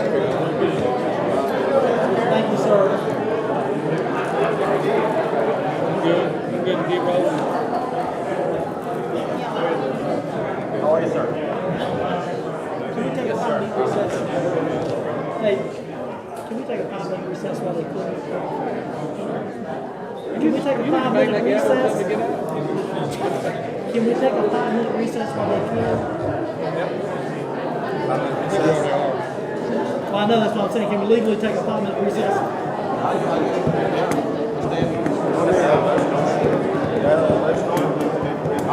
Recess 5 minutes. 5 minutes. 5 minutes. Thank you. Thank you, thank you. Go get you some more breakfast. I was gonna do that too. So we will stay in recess for 5 minutes.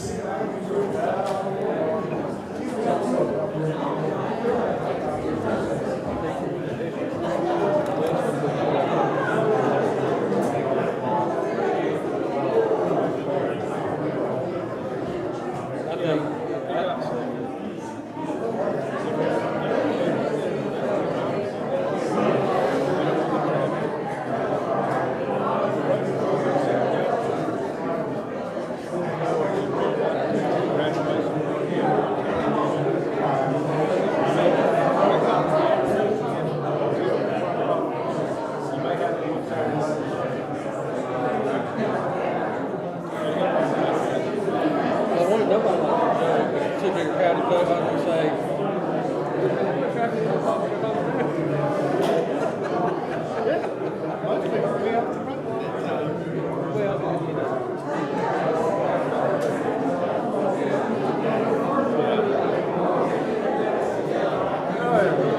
you know,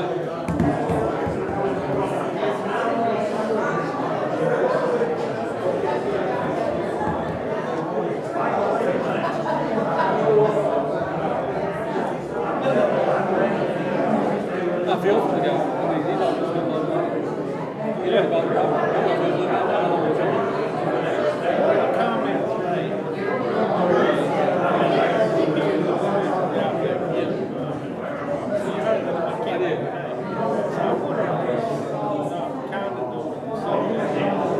yeah, and I'm gonna learn more if that's just traffic. Yeah, I don't know. Yeah, you know that joke we've always said that we're kids, we don't always listen to music.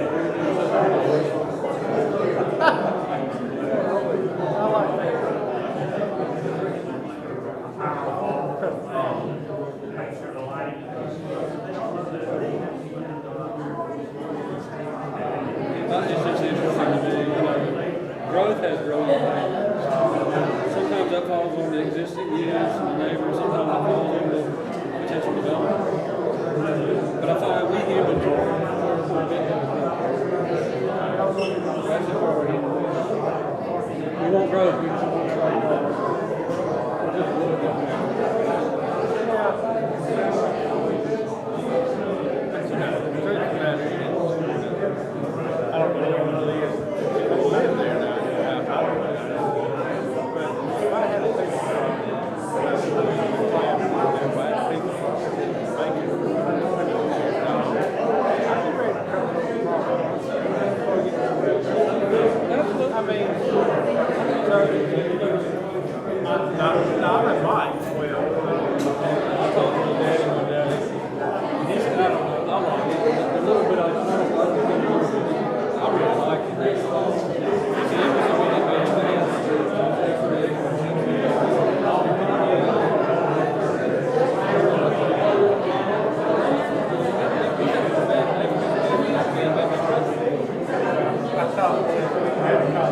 That's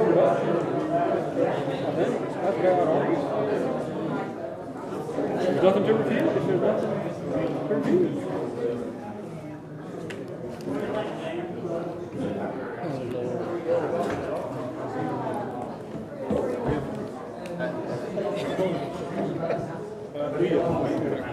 Gotta love it. I want to talk to you about the UDO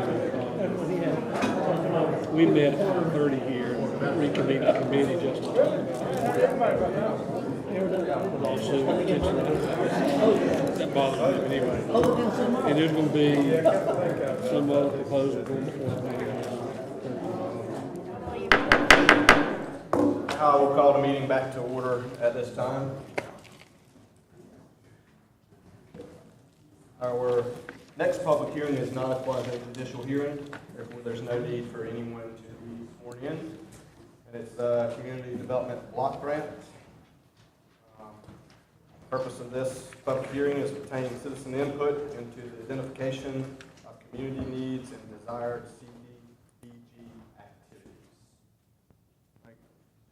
You, sir? It is. Okay. At this time, I will entertain a motion to open the public hearing. So moved. Second. Motion and a second. All in favor? Aye. Open.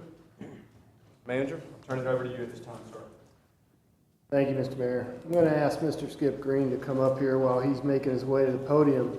This is a request for the town to submit a CDBG grant, a community development block grant, which hasn't been available to it for several years, in the amount up to $750,000 to rehab homes, bring homes up to a standard of livability that aren't currently in that state here in the city.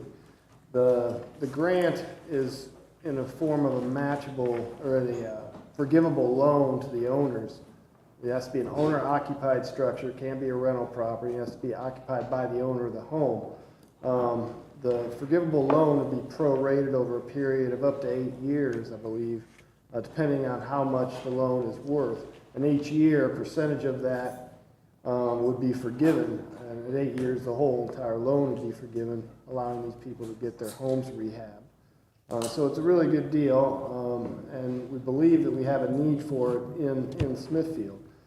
We also have a need, should we approve the applying for this grant this evening, to also approve Johnson Lee Harnett Community Action Center as the town's housing selection committee, because we need to get moving on that process relatively quickly. We've already met with them, and we believe they have the background, the expertise, and the personnel to fulfill that role, which is very rare. There's several communities applying for this grant, so if we don't grab them now and get them approved, I'm afraid they won't be available to us down the road. So I'm going to turn it over to Mr. Green, who has agreed to author the grant for us and better identify the necessary things that need to be presented during this public hearing so we meet the law. Thank you. The Community Development Block Grant Program has 2 required public hearings. This is the first of the 2 required. I'm going to very quickly just highlight some of the uses of the state's Community Development Block Grant Program. Then entertain any questions, then we'll turn it over to, for any public comment. There will be a second public hearing, which will be specific to any type of application. So this public hearing tonight, if the town should consider any type of community development block grant program for the next 12 months, this is the first public hearing, so it's taken care of. The state small city community development block grant program provides about 3 major categories. One is it helps for economic development. It also helps for infrastructure, and then it does community revitalization. The Economic Development Program is in the North Carolina Department of Commerce, and it has 2 parts. One is for infrastructure. So if you have a company that's going to create or retain jobs, then you can potentially use community development block grant funds to say extend water, sewer, road, natural gas. So it's basically infrastructure.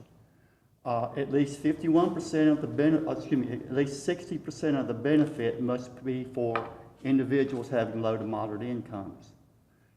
Because of the Johnson County is a tier 3. The maximum grant you can receive is $750,000 as far as towards the economic development infrastructure project. Also in economic development, there is a building reuse project. Under the building reuse loan, if a building has been vacant for 6 months, then you can receive up to $750,000 to help a company that's coming into that building.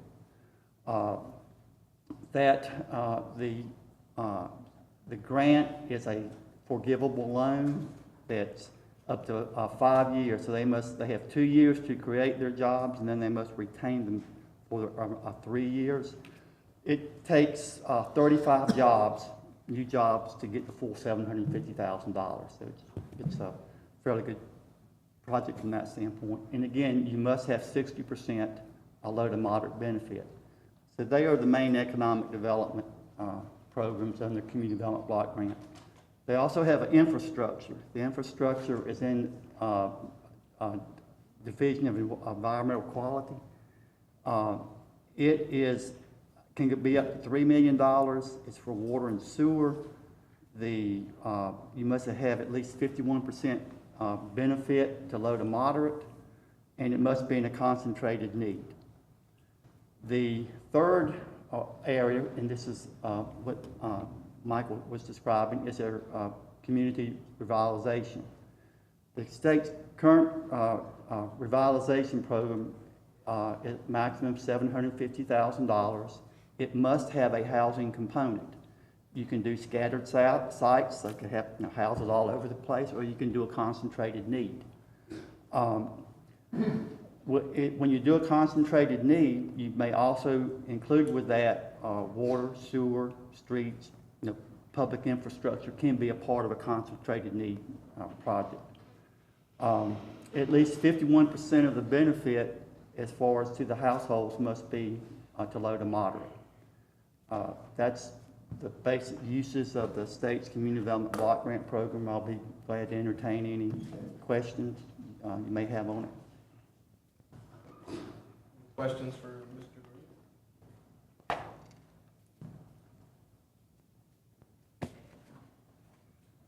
I'd just like to make a comment. I'd like to thank Mr. Green for all that he's doing, heading up. Also, Ms. Marie Watson is here tonight, representing Johnson League Community Action, who has a wealth of knowledge and this type of work. So I definitely thank you for being here and your partnership with the town of Smithfield.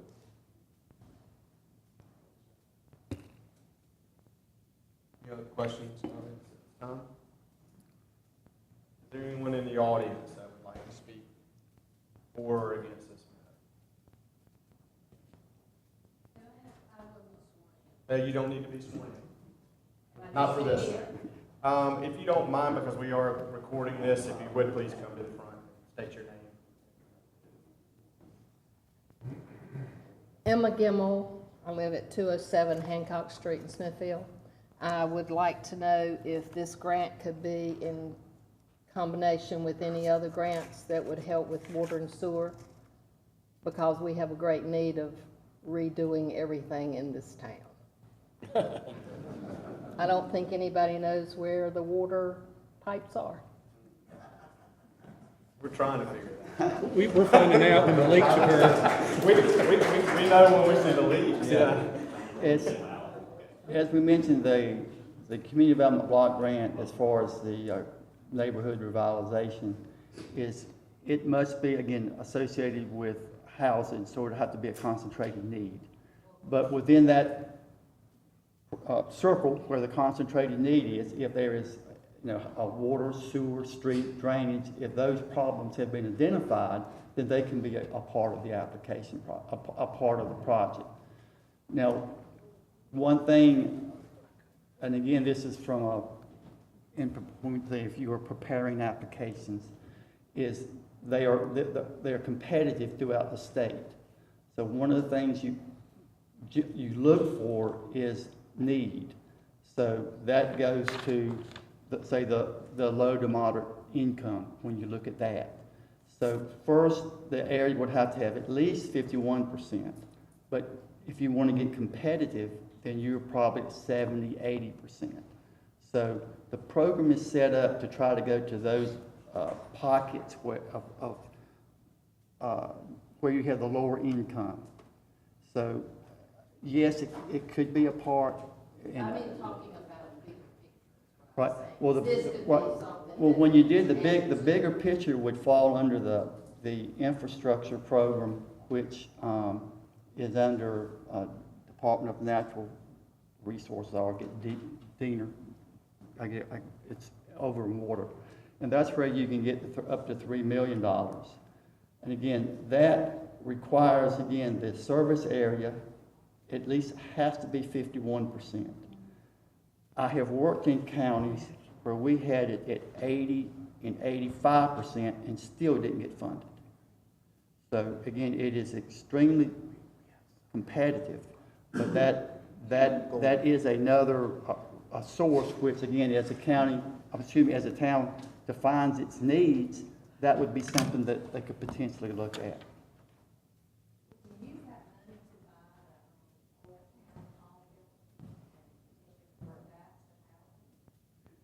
It can be, it would have to be structured in a way, a private entity couldn't own it.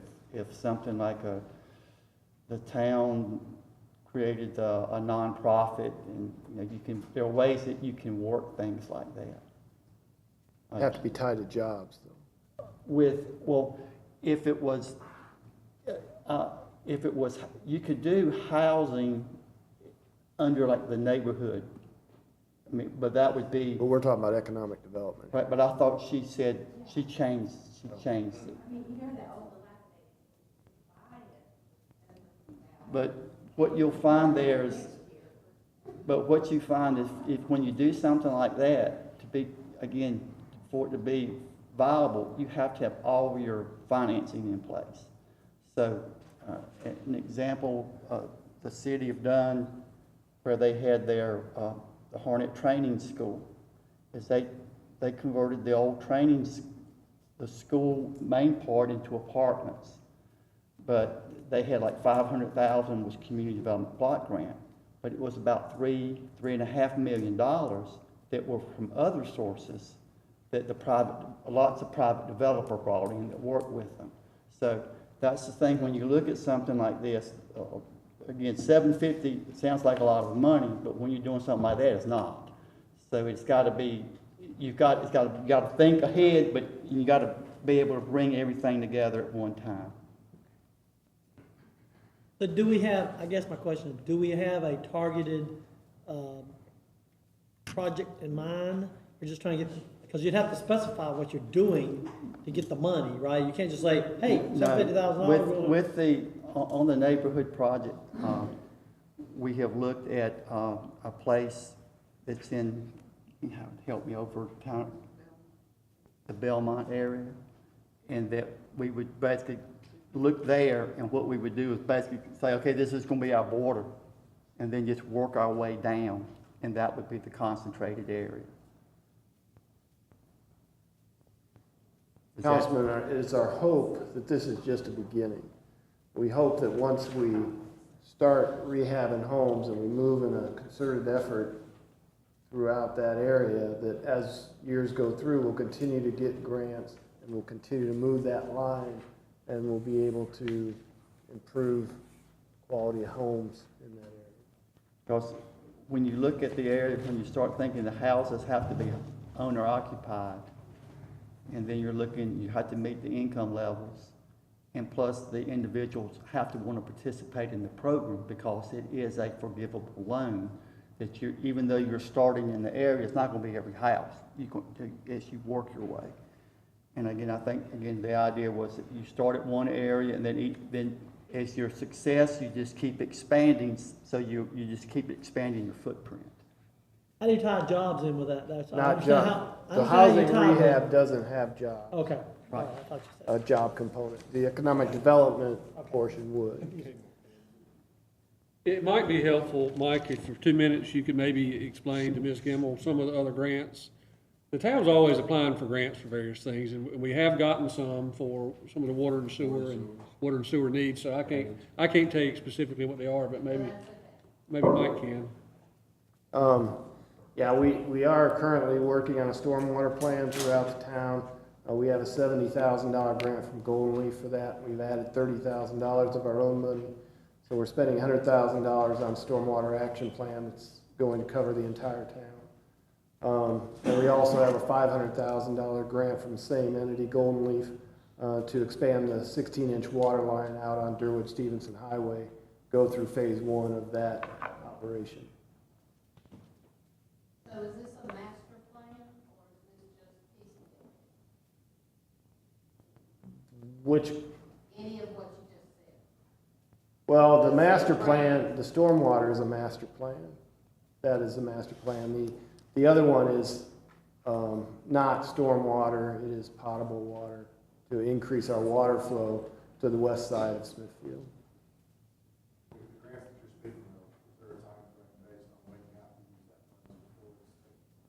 There is. We have about 18 months for each grant. From the time they awarded it. Any other questions? Okay, thank you. All right, anyone else like to speak on this matter or against? Any other questions, comments from the council? Motion to close the public hearing. So moved, Mayor. A motion to have a second to close. Second. And a second, all in favor? Pleasure of the council. I recommend we approve the application. Second. Second to approve the PDBG application for funding.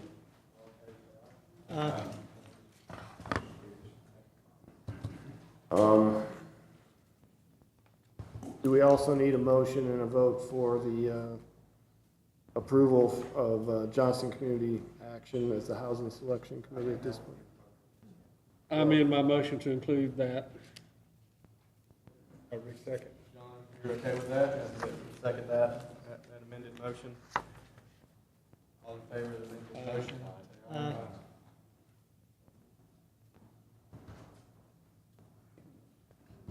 Okay, thank you, Mr. Green. Appreciate it. We will now move on to our next public hearing, which is also not a quasi-judicial hearing, so there's no need for anyone to be sworn in on this matter. It is resolution number 619 for the closing portion of North 2nd Street. Time, I will motion to open public hearing. Make a motion to open the public hearing. Second.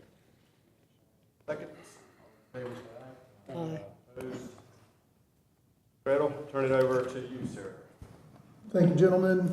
The purpose of this hearing is to inform the council and the general public why the Utilities Department is requesting the closure of a portion of 2nd Street, and I ask the council to approve resolution to do such.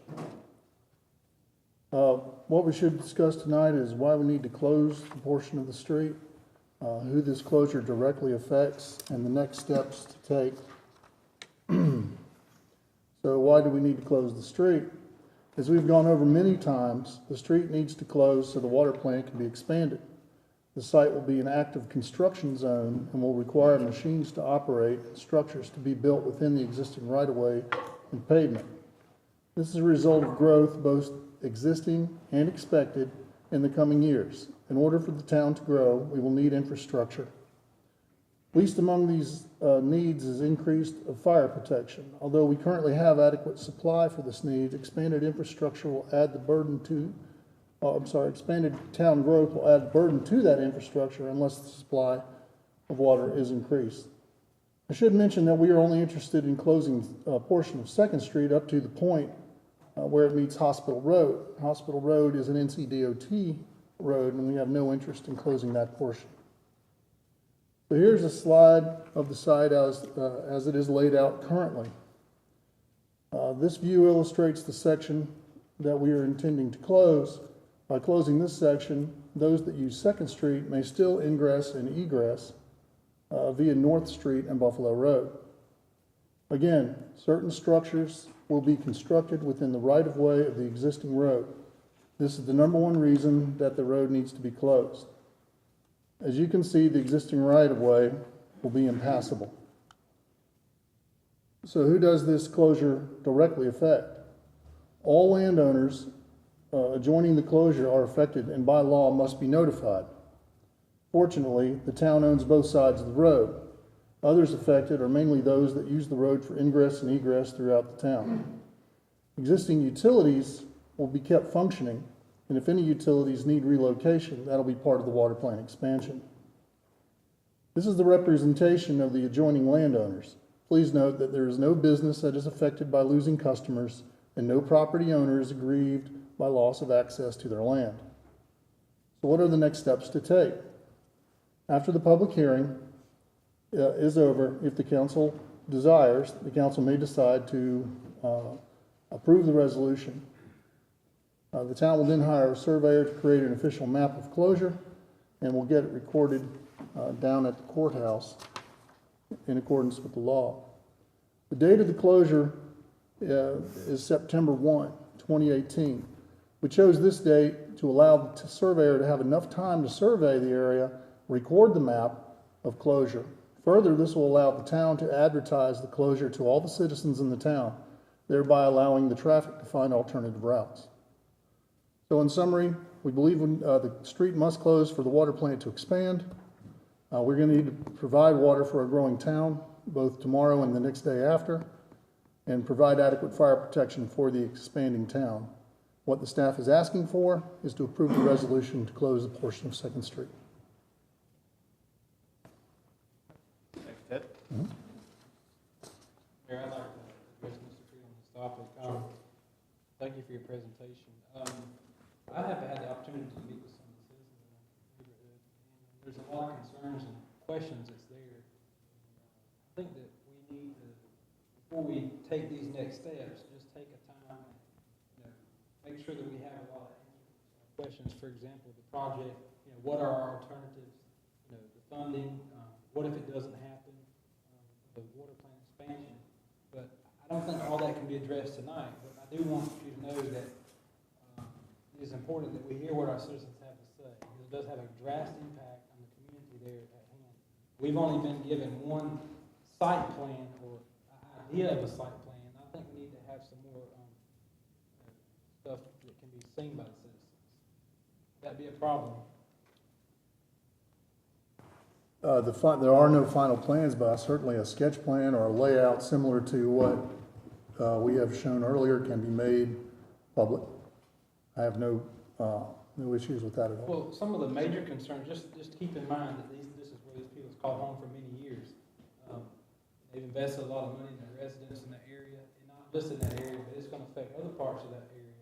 By closing the street, even with people having to find an alternate route, I mentioned that it's to let them find an alternate route. I think it's up to us to help find those alternative routes and make sure that we're further clear on that.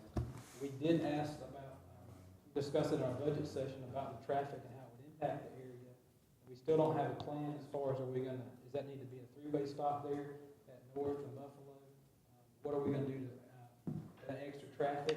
I learned recently, talking with some citizens, that there's some concerns about the truck route and how would that impact that. And I also understood some of their concerns to be not only the vehicle traffic, pedestrian traffic as well, specifically with the Greenway. We don't have any concrete idea or plan how that's going to be impacted or affected. Besides, we know that it's going to have to be, from what you've told us, have to be moved. So I just want to, make sure that these things are on the table before we move forward. And I understand we're in a public hearing. If any of you citizens would like to speak or have anything to say, now's the time to let them know. Yes, sir, please. Do not. Still don't know if I believe. My name is Clint Senna. I live at 312 North 2nd Street, right adjacent to the water plant, probably within a block. Thank you for speaking with us yesterday as the community that I live in spoke with you yesterday about this proposed closure. One of our concerns was it's our understanding right now that this plan to expand the water plant has not been finalized yet. So the concern that we have is why do we need to close the street when the plan has not been completely approved yet? We personally think that either the plan of expanding the water plant should either be approved or denied prior to the decision being made of closing down that particular part of North 2nd Street. As we talked for about an hour and a half to 2 hours yesterday between the citizens of North 2nd Street and 3rd Street and the adjoining areas to this, we do have quite a bit of concerns, not so much just the closure of North 2nd Street, but some of the other, I guess you could say, facts that go along with the water plant expansion. And I know that this meeting is only to discuss the closure of North 2nd Street between North Street and Hospital Road. But I think as Mr. Travis Scott said earlier, I think that this decision is ill-timed because of the fact that we don't understand if that particular water plant expansion is going to be approved or not. Now, that's just what we understand. So if the plan expansion has been approved, then that's something that we don't know about. We did ask for more information from Mr. Travis Scott yesterday. He did try to answer as many questions as he could for the group that got together yesterday. But there are quite a bit of concerns around the expansion of the plant, again, which is propagating this closure of North 2nd Street. Don't know how much you guys will allow me to get into the water plant expansion portion of it. I guess you guys can tell me when I should stop. The biggest thing that we have, and I'm speaking for myself, I shouldn't say we, I'll speak for myself. The biggest concern that we have with the expansion of the water plant is we don't understand what the capacity is now based on what the residents, the resident capacity of Smithfield is. So is the plant that is there now, is it at 80% capacity? Is it 90% capacity? What is the capacity that the water plant now is serving to the community? Also, secondly, we're of the understanding, or we've been told through various channels, that there's going to be surplus water that's going to be sent outside of the city. I don't know if that's in our best interest, because since we have all heard from the previous topics tonight, and as well as this gentleman here, we need to support the town of Smithfield first and foremost before we send any water outside of the city, because of the growing capacity of the grants, the revitalization project that we talked about just a minute ago. So there's a lot of concerns that we have based on this water plant expansion project that we would like to have more information on. And I think that it is my recommendation, and the other folks can speak for themselves, but I think that this decision needs to be postponed until it is made certain that this expansion is going to move forward. I thank you for your time. I have a question. Yes, sir. On May the 21st, we had in our meeting, I have a note that says we had the approval of the water plant expansion. What did we do on May the 21st related to the water plant expansion? We had a vote on it then, I know we did, and it was been one of our budget meetings, but we had a vote on it. And also, if I'm also not mistaken, I think all the information that he requested, you covered that in a previous meeting when we went through this whole ordeal. So all of the information that he seeks is actually already on a previous, I'm not sure which meeting it was, but everything he asked for was covered in very thorough on that video. So my recommendation is that is something that we should make available to people, that they can see that, because you did a good job discussing all those questions. And there was questions that was asked similar to what he's asking related to that. So I'm saying is, I don't know what the date of that meeting was, but what was approved on the 21st, I guess is my question, because we had to do something on the 21st because we had some timing requirements. Do you remember? Yeah, the 21st of May, at the budget meeting, we approved it was the funding. We had to tell the funding that was. Have the clerk read the minutes. Yeah, I'll defer to the town clerk. Thank you. That was for the application and for the money. There were two separate motions. If if you'll refer to page 70 in your agenda packet, Councilman Ashley made a motion, seconded by Mayor Pro Tem Scott, to submit an application to the Local Government Commission for the water plant expansion loan, and that was unanimously approved. The town manager then explained before the LGC would approve the loan, the council must approve the water plant expansion. Mayor Pro Tem Scott made a motion, seconded by Councilman Rabel, to expand the water plant, and that was unanimously approved by the council. So based upon that, the water plant expansion was approved. Am I correct?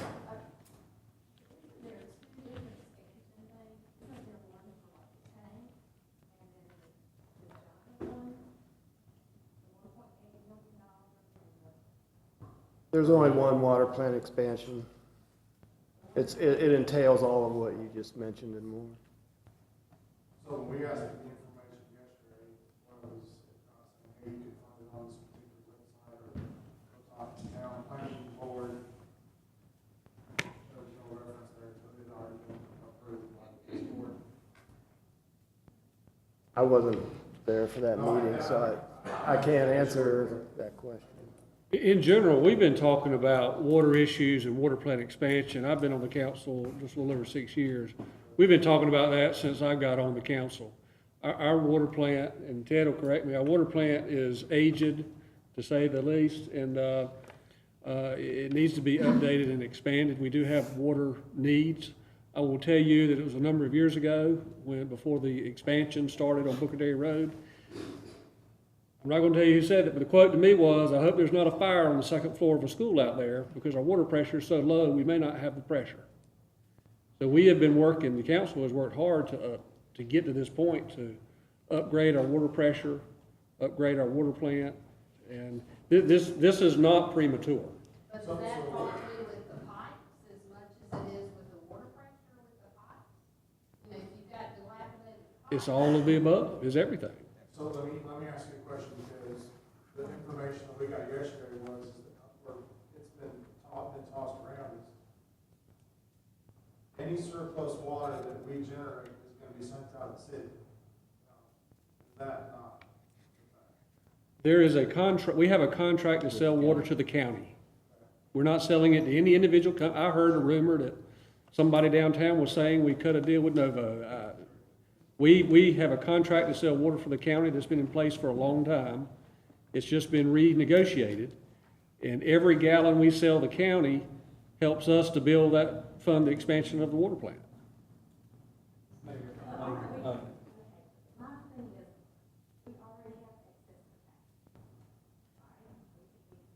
I'm gonna let our. Yeah.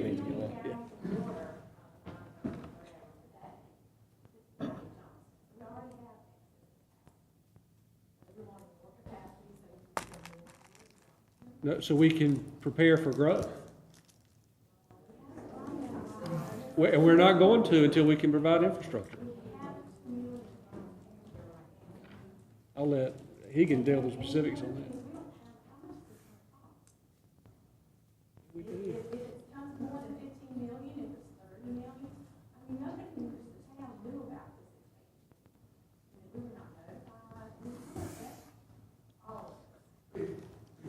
Particularly this town, we've lived through several boondoggles where we tried to do things.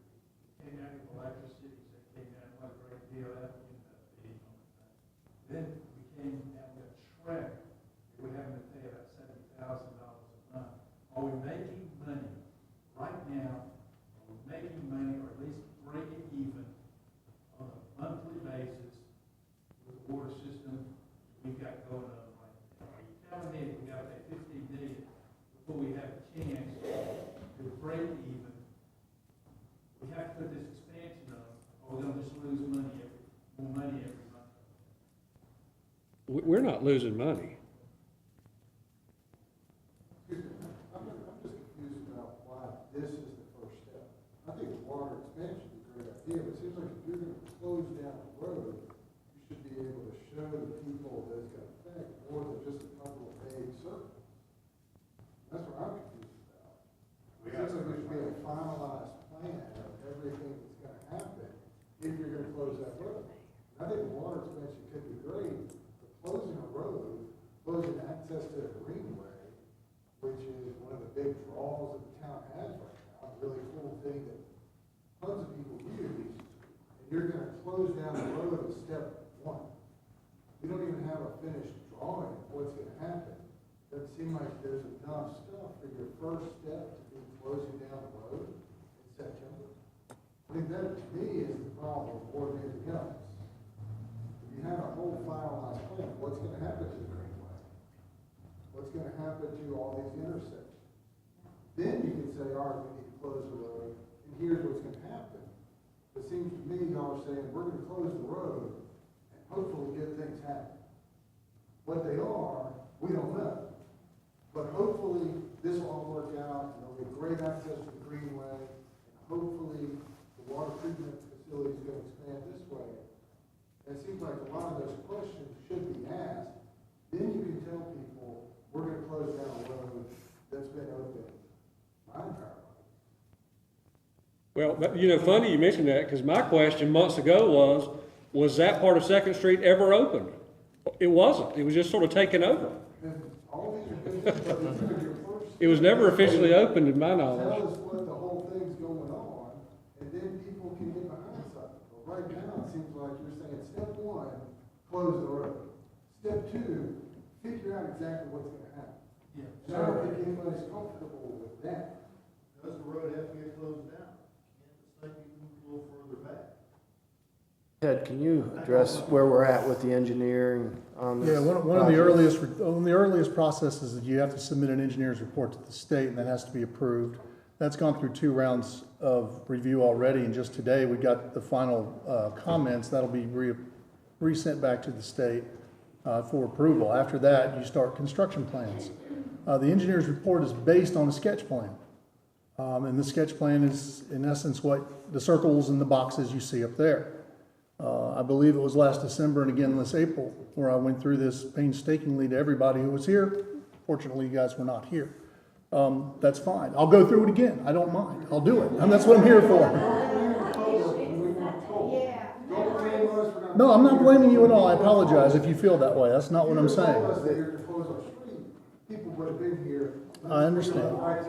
The first process, though, is to get the engineer's report done, and it will be approved based on the sketch plan. And the circles you see are additional structures that need to be house water and house sludge, and because a water plant makes sludge. That's not a dirty word, it's just dirt. Remember the award we got earlier tonight about taking dirt out of the water?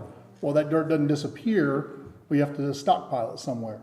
So the dirt goes in the basin. The purple basin is the sludge basin. When are we gonna know what the price is 15 points, I've been through that as well. I believe it's $15.3 million. There was an engineer's estimate done 9 months ago to talk about 15.3. That's what we used in our funding application that the state then approved. What was that based on? What was that estimate based on? Was that based on his theoretical drawings on sketch that you gave him? That's what you always base your estimates on those drawings. The engineers who did this would have gone through and said, okay, you need a red circle, it's a big tank. How much does one of those tanks cost? $950,000. Right, there's 2 pumps that have to go in there for the new water. How much do they cost? And they would have gone through line by line by line. And again, I have all that, and we've gone through it. I don't know, it was an April meeting, I believe. It's online, you can go through it. And we got an engineer's estimate that included administration, engineering costs, architectural, because you have to build the building, the basins, everything. But if you were trying to make this a community effort, you're trying to do the best for our community, you knew that y'all were the only people that had to be informed legally, but you could have told the North Smithfield area, the ones that were gonna be affected with that area. Much bigger. Most cities do notify. Well, so let me ask you this, to Mr. Ashley. Are we trying to fix a capacity issue or pressure issue by the expansion of this water treatment facility? Volume. Or yes? Yes, both. Volume's the biggest one at the moment. Okay, so because when Mr. Ashley said the pressures is reduced so to a low point over the years, that has nothing to do with capacity, that has everything to do with infrastructure. So if you guys do increase the capacity of the water treatment facility, how far and what money is allocated for that infrastructure to carry the capacity that you guys actually are creating to get to the higher pressures and get to the further ends of the boundaries of the city? The funding, the $15.3 million is for the expansion of the plant proper. Additional infrastructure monies are already underway, and Manager Scott mentioned the grant from the Golden Leaf Foundation for Durwood Stevenson Highway, for example. Right now, our water system, and I do know where all the pipes are, only has one crossing of the river. It's behind the Little Brown Jug. If something would happen to that crossing, the people in West Smithfield would be buying their water from the county. We have no way to get them water. So this is one of the issues that we're addressing in a long-term fashion, is to get a second crossing across the Neuse River so we can loop the system. That is a more stable supply of water, and it should lead to a stable supply of pressure as well. So there's a both component to that. So that's one of the things that we're addressing. So let's get into the engineering side of it. Pressure is different than capacity, because you could have 5 gallons, and you could have all the pressure you want based on your infrastructure. Yep. I want to make sure that everybody's of that understanding. Yep. And the only reason why I know this is because I will tell you, I am an expert. I have been in this field for 25 years that deals with fluid distribution. So my question to you is this: after you guys took the engineering estimate and used that as your application number, have you sent that, I guess you could say, engineering package to a general contractor, construction manager, to see what he would charge you based on engineering evaluation? No, because the engineer's report wasn't approved by the state yet. Once it is, then we can look at it. I don't want to open bid something and let out that we have a project of $15 million, because by the time we do open bid it, it'll become a $20 or $30 million project. So I don't want to do that. The road will still be closed. But your Is first this step the is to close only the road. alternative? This is the only way to go to expand it? If you want to, Is there any other way? no, ma'am, Yeah. if you want to expand the water plant, you have to close the road because the structures hydraulically have to be where they are. What's on the land behind it there where the trees are brought up? The wetlands, What's on that property right behind it? it's illegal for me to build something in the wetlands. What? I cannot build something in the Can wetlands. you explain your definition of hydraulic? The interconnecting pipes and the level that they're at based on the topography. Exactly. I have to have it. Appears to require relocation of the greenway. There will have to be a relocation of the greenway. As you can see, the greenway goes to an active construction site. We have not determined the exact routing yet, but it will have to be relocated. See, that is something that we live in North Smithfield, that's something we don't even know. Where you gonna put it? We don't have a clue where you gonna put it. It might be through my front yard. for all I No, know. ma'am, I understand your concern. Again, we have not determined the exact routing, and we'll put it out in open or a meeting to determine, the routing.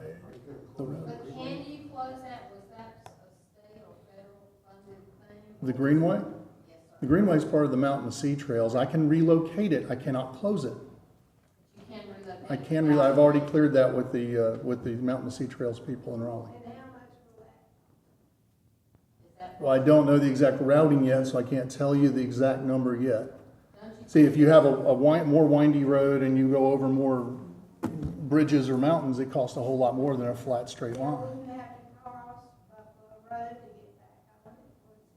Cross there, I mean, is that, how are you gonna take it back down and go underneath Buffalo Road again? That was not my intention. If you look, let me see if I can get a wider angle here. That's the widest angle I have currently.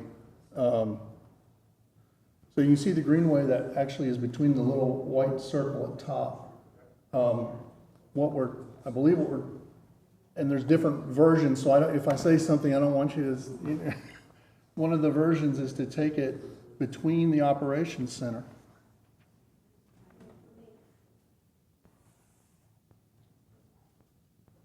That's one possibility, just one, okay, so don't everybody. Yeah, that's one possibility, that's not the final anything.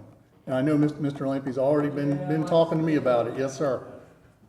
So I'm aware of his concerns. I still don't understand why closing the road is your first step. It feels like having answers to all of these great questions, rather than saying, I still haven't heard why closing the road is the first thing you do in September.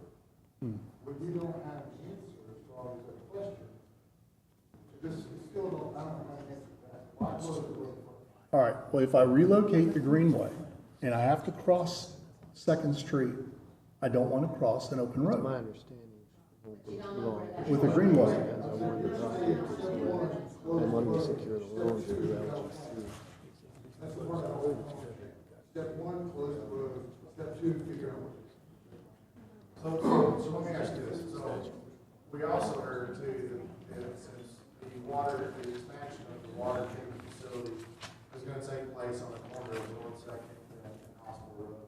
And there was a few statements made where, oh, we're also going to go ahead and add either a dog park or a splash park or something else in that particular realm of activities where that park is now, the soccer park is.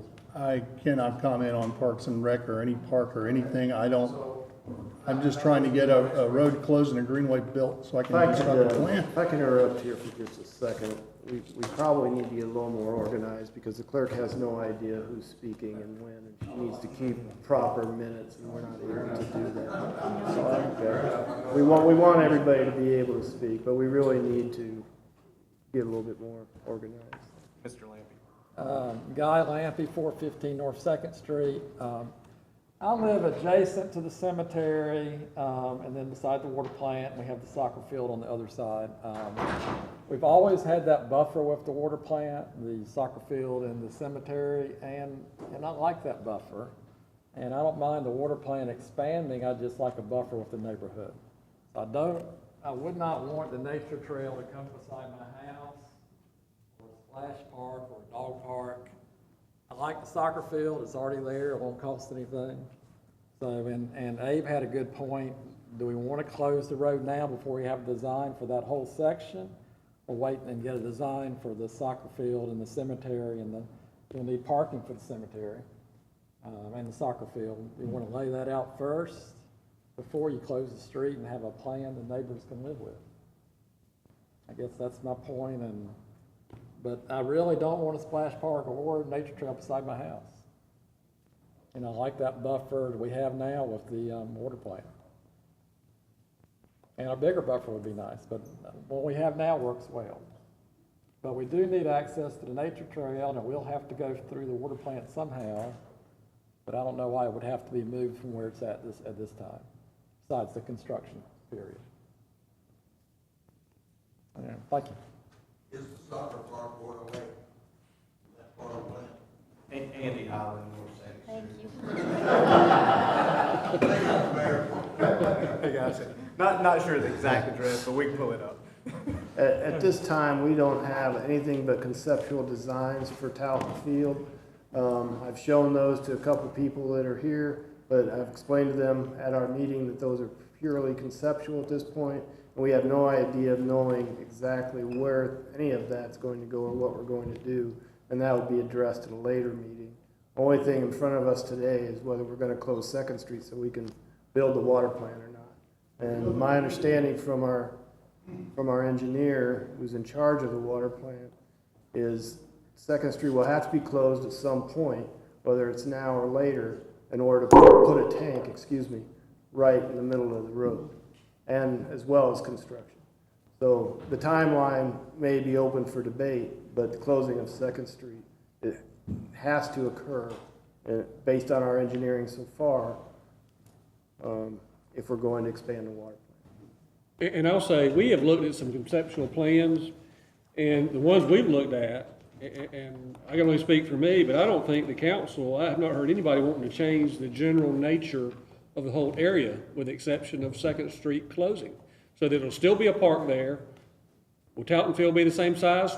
Don't know, but it'll still be a park. It's not going, conceptually, the whole area is going to remain the same. Just Well, we've looked at plans for both. And that's That's way down the road. That is an unknown, right, at this stage. Mr. Ashley, We just had preliminary sketches, I think, drawn by our planning director, I believe, or planning department, put something together that basically, these are some options that it could look like. One was keeping the soccer field where it is in place, and another is adding additional park facilities there, which then would probably either reduce the size of that soccer field or actually do away with it. What's going to determine? When are you going to find out? I mean, who's going to decide? Yeah. We have somebody up here. Can you hold it for one second? Yes. Mr. Branch, he's been I'm John waiting up Branch. here. I know most of these gentlemen up here. I live on 3rd Street. These are all my neighbors. Travis was nice enough to meet with us yesterday, and we tried to find out really what was going on. Our fault, we really hadn't been concentrating and focusing on this. But in listening, what I told Travis yesterday was exactly what you said today, Andy. I want something that 5 or 10 or 15 years from now, we don't have to look back and we aren't creating a monument that we are really going to regret. And I have been in the construction business, not directly, but indirectly, writing bonds and working with contractors all my life. I did it for 40 years. And I can tell you that looking at the economy right now and what's going on and the boom we're having, and you've got an estimate of $15.3 million that has not gone out for bid. My question is, what are you going to do if it comes back as $30 million? What are we going to do? All I want to say is, I don't want another Shrek. I don't want another Electrocities. Sometimes it's time to walk away if things are real bad. And I just want y'all's commitment. And I'm with you, do whatever you want to do, but I want your commitment that if this thing comes back and it's just out of sight, let's get our water from the county and let's just forget this right now, because I don't want to have something that we're going to burden the taxpayers with for the next 15 years or 20 years, okay? Thank you. And Mr. Branch, that's exactly why I had some discussions with you today, that though things are progressing, right, they have to start somewhere. It is not a done deal. Right? This is not a done deal. We do not have that in place, and I am 100% with you. It is there. Well, we've got funding for $15.3 million. If all of a sudden it ends up at $30 million, where the heck is the funding going to come from? That's correct. And we had to start, based off of staff's recommendation, to go ahead and apply through the local government commission for the grants, right? We I'm need just to saying, submit things that have application. changed. Yeah, and I personally, I can't speak for the entire board, but there are a lot of hurdles that we still have to face. Mayor, if I may make a few comments, again, I want to thank you all for coming, and I know there's a lot that I need to hear. But, just to clarify a couple of things, we talked about, I told you, I didn't have the answers, we'll get them. I want to ask the staff to have a meeting with them, we can go over the things. A couple of things I want to make sure that we clarify is, Mr. Ashley mentioned plans. That's plans, what I showed you. It's not, he didn't think he meant a plan, it's just an idea. And the recreational committee looked at it. But there's a lot of unknown questions, and we understand your concerns. I do, after speaking with you personally. But first of all, the motion was presented to us as to be an approval for the application for the funding. This is where I recognize we stand. And then, the verbiage states to approve the water plant expansion, but it was a resolution to support the water plant expansion, okay? So that means that we had to have that in place, correct me if I'm wrong, to get to the local government stage as far as our funding. Having said all that, as Mayor mentioned, we understand the needs, but we also understand your concerns, and it's not a done deal. But I think that with the right discussion, as this board and staff and you guys, all of our citizens that have concerns on this or any topic, if we can meet together, we can come to a happy median here. And I hope that's what we can do. So I just want to make sure you guys understand that. And I really do appreciate your time and meeting. As I told you yesterday, it's been an honor to serve, and everyone on this board, we do what's best for the community. and our staff are the ones that support us in helping make these decisions. So, but I really do appreciate it, and I understand the frustration, I still sense that, and I know it's there. And I just want to make sure I made that clear. So Ted, let me ask you a question, Chris. I know I asked this question. I think Councilman Scott, are we, I didn't raise it like this, but we did ask, are there other options, right? They did specify there was wetlands back there and so forth. But I also heard the comment tonight that this was the plan as presented by, something to that effect. Yes. Are we 100% sure that there are no other options for the placement or the expansion or replacement of the new buildings? Are you 100% sure? Yes. Yes. The way the topography falls, there is a creek on the left-hand side of that screen that it's a blue line stream, and anybody who's done this before understands blue line stream. We can't go near it, we can't go in it, I can't go within 50 feet of it unless I'm crossing it with a pipeline. In fact, the greenway is gonna have to arch over it with a bridge. So I can't go to the left or in the woods. I can't go to the north because of the wetlands. I can't go to the south because there's a cemetery and nice people that live there. I only have one option. And hydraulically, it works because of the topography. So it's the best option. But wouldn't you agree, Mr. Critter, that we understand the concept, we don't know what it's gonna look like, just like that gentleman stated, and if it comes back overpriced, we need to definitely figure out what we're gonna do. The other thing I wanna say is, with things we haven't considered, and these are things that we definitely have to consider, and we can have other meetings to talk about. Construction traffic. Can we have a construction traffic route if we do move forward with this project? What are we gonna do about the relocation of the traffic that goes through that area, the pedestrian traffic as well? All these things, I think we've got to listen to these people's concerns. And I want to make sure that this is done the proper way. Do you have any ideas as far as the construction traffic? Well, I agree, and like everyone else, I serve the town, so I'm not trying to hurt anyone, we're trying to serve them. Another reason to close the road is to make it available to various construction traffic. We're not going to actually physically rip up the road yet. We just want to close it down to traffic to accomplish a couple of things. One of the things we wanted to accomplish was the relocation of the greenway. And I don't want it, if it does cross Hospital Road and again crossing 2nd Street, that's 2 crossings of an active street that we don't need to have, not for greenway. The greenway can't go to the north for the same reasons the plant can't go to the north. And if you recall of our previous meetings, around back by the existing reservoir, it's going to be destroyed by the expansion of the reservoir. So we have to reroute it.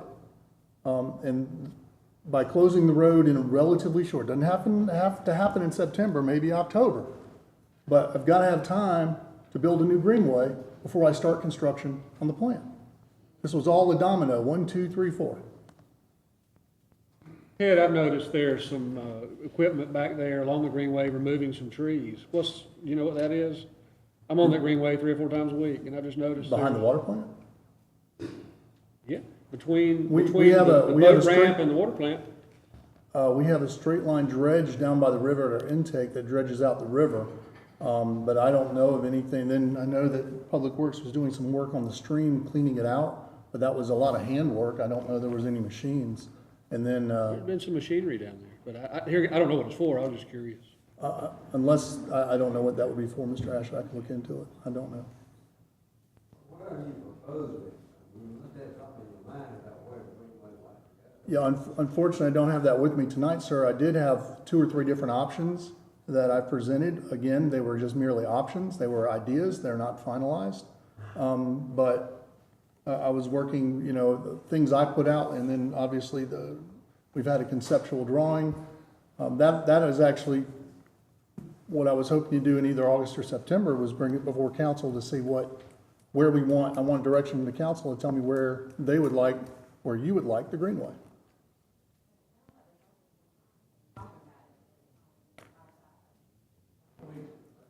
Perhaps there's any chance we could move to table this motion right now and open it at your next meeting?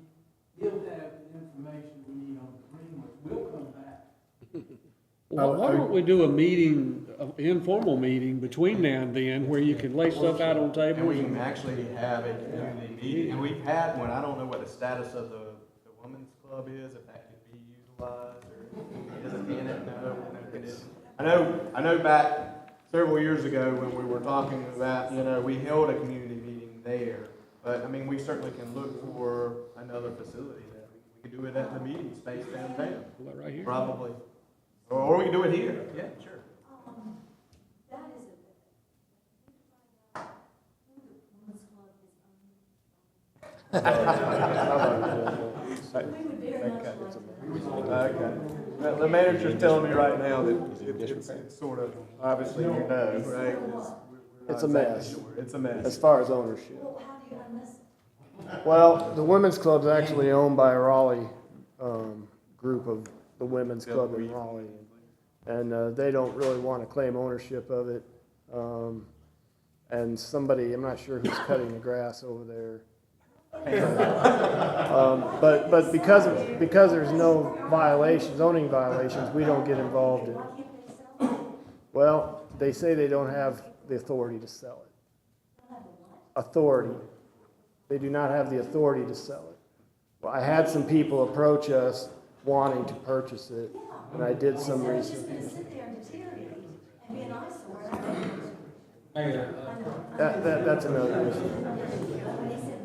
I just have one more statement, and then I'm gonna keep my mouth shut for the remainder of this meeting. In all reality, I mean, if there is if we all agree that there is a need to expand the water treatment facility either by a little bit or by a lot, I definitely think it behooves all of us in this room to come and sit down and bring your engineer, your experiences, my experience, and the experiences of the board on what the correct path of moving forward is. I will tell you from a construction standpoint, you guys wait 3 years to do this, it's going to cost you 30% more in pipe alone because of the tariffs that are associated with it.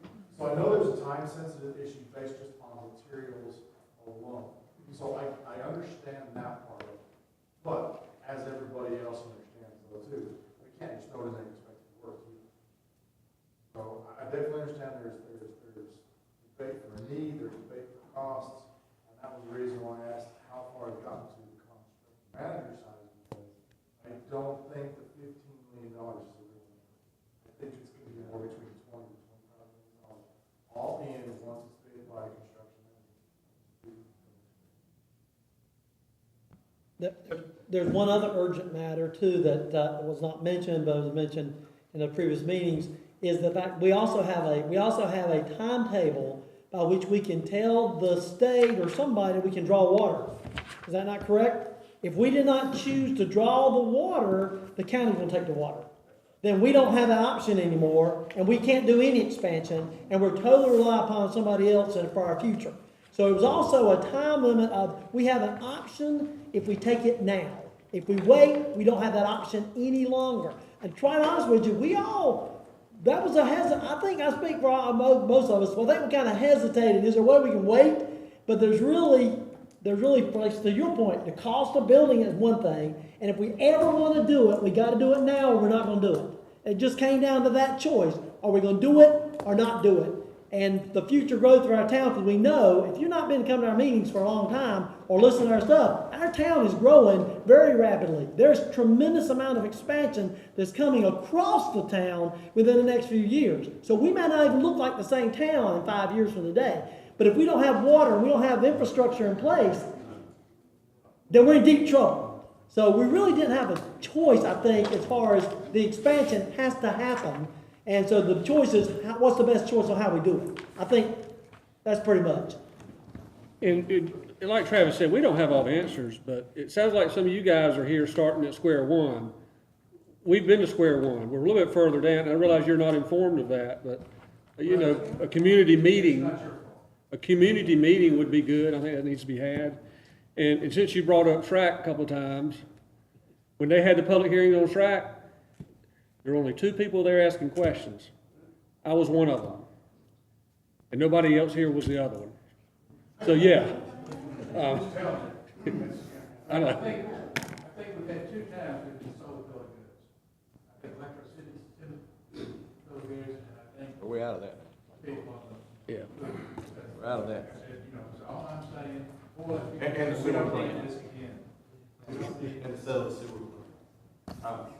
Did you have? Yes, I understand that the Freedman School, my name is Mary Stevens, I live at 211 North Second Street. Used to live on First Street last year. Freedman School on North Fourth Street, 300 block, is owned by the church on the corner. And it's going to be, I understand, moved when the funds are to this property here. No. So that was part of the actual conceptual plan, that could be a location for that, right?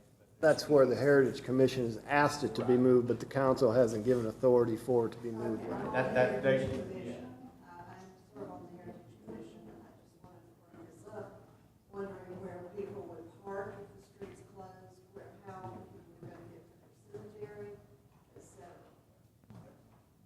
So it's not going to be on this site? We don't know that yet. Yeah, we do not know. That is the location that was brought to us by Mr. Johnson. We did not approve that. We have not approved that yet. When he asked for it, I think he was seeking approval for that way back when. We have not approved that yet. But there are, the conceptual, the plans that were presented to us did, one of the plans, I don't know if they all did, I don't remember, one of the plans had a spot for it there. It would have been more. Is it possible to get a plan for 40 Pleasant Road? Is it possible to have every single body, like, it seems like it's always heritage, parks and recreation, is it possible to have one plan that the residents can look at, like, this is the plan, and then you close the road? I'm still confused about why you have to close the road before you bring all these different concepts. Even when we have a community meeting, it seems like everything's three different concepts, like it's part of the water treatment, part of that. Can the residents see one plan before the road?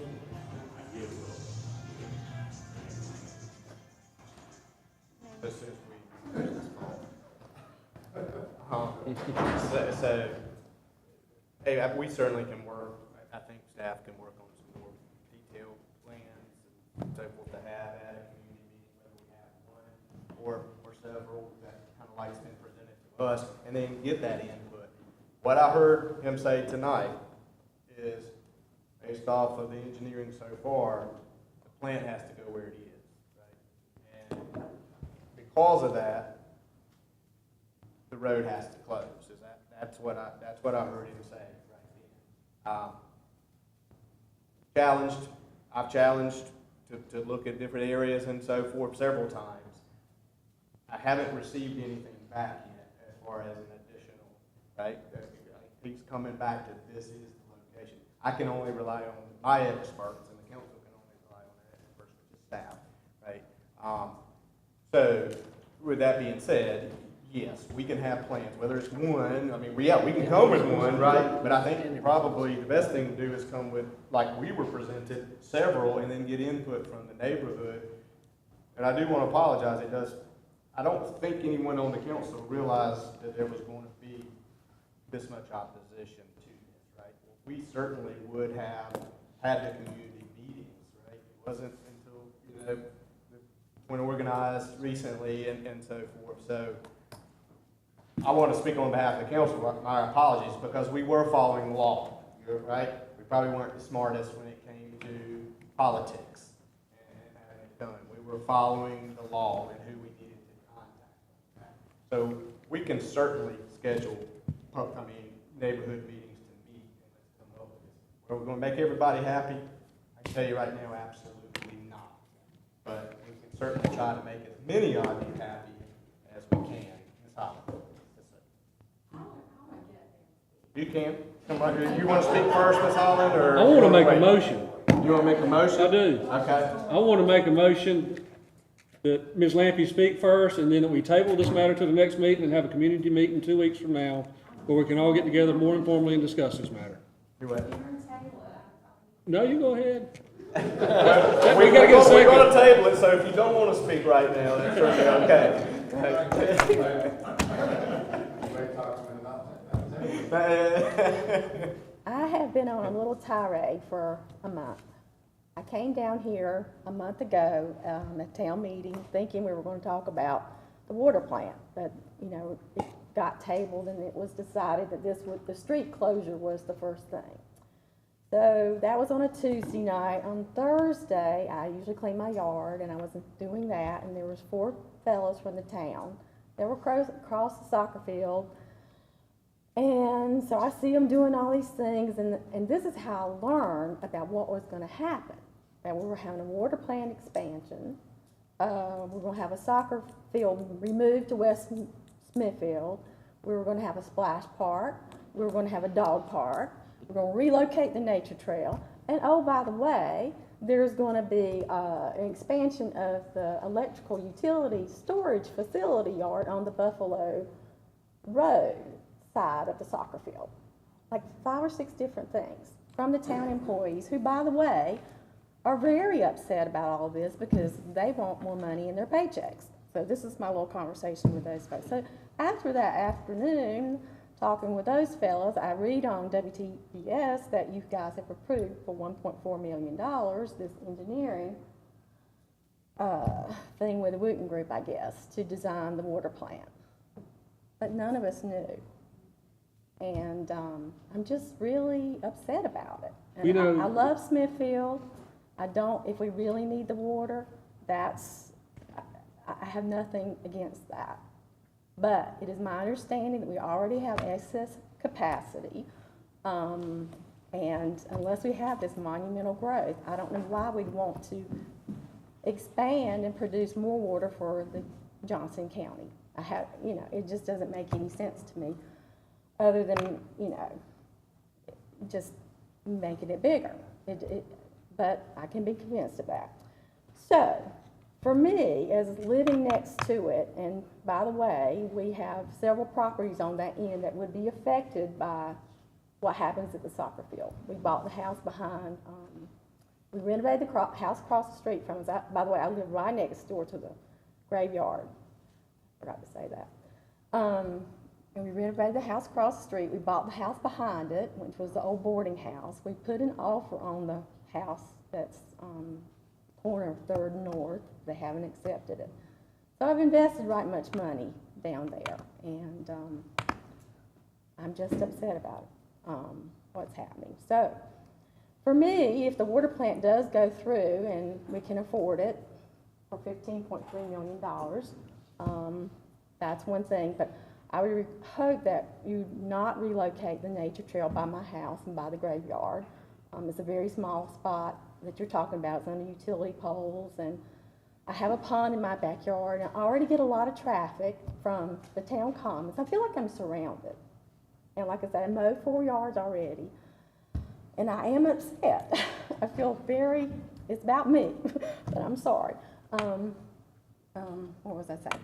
So anyways, but if you feel the need to do this water plant expansion, I would ask that you not put a nature trail beside me, and that whatever you come up with, and we're happy with the soccer field the way it is.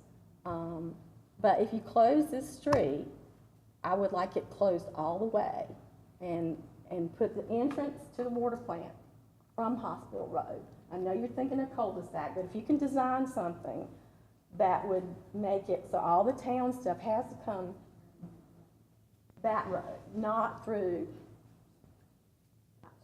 2nd Street. So that, I would like that to be considered. Landscaping, I don't want to see it. I don't want to hear it. And I'm talking a berm. And I know this is asking for the moon, but I can ask. I might say no.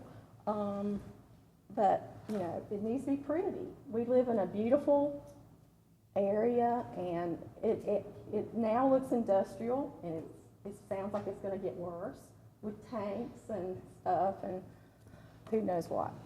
But so I'd ask that be landscaped better than the one that you're talking about, the one that's approved. I want a better buffer than that. I want a berm, and I want more than a 2-foot plant. I don't want to see it if we have to do it. I know it's a lot to ask, but We do live in an old part. That's all I got to say. Oh, and if you do decide to table this, I mean, the nature trail, we can just not have it for a little while. I mean, just end, or, so you don't have to cross Second Street. I mean, there's lots of options. That's it. Sorry. Mayor, we got a motion on the floor. I would like to second the motion in a minute. We close the public hearing if there's nobody else wishes to speak. That would be, we table this topic and have a meeting. Community meeting in 2 weeks here.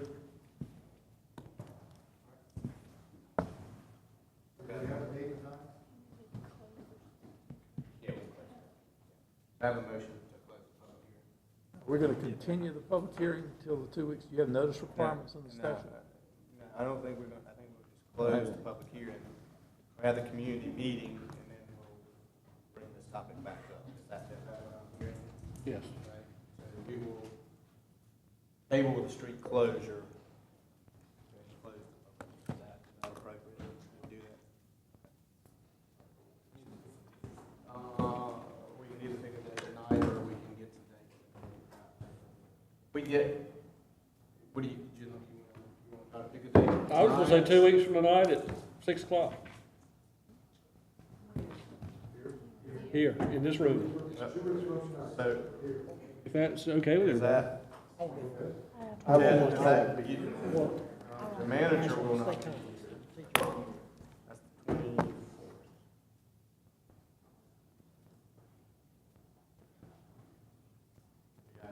How about 3 weeks from tonight? 31st. That's 31st.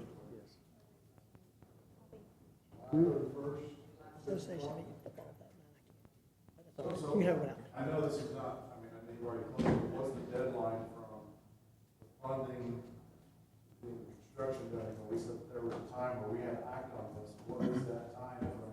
If it takes us 18 months to build the water plant, we gotta be drawing water within 16 months, we're not very short. We're okay. Yeah, we're okay. I don't have that in front of me, but I know the project was designed to go 28 months from start to finish, and 28 months started a month ago.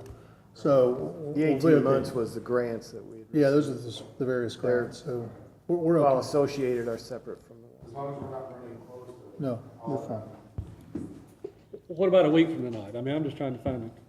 I don't know, is that when you wait for enough time to get stuff planned?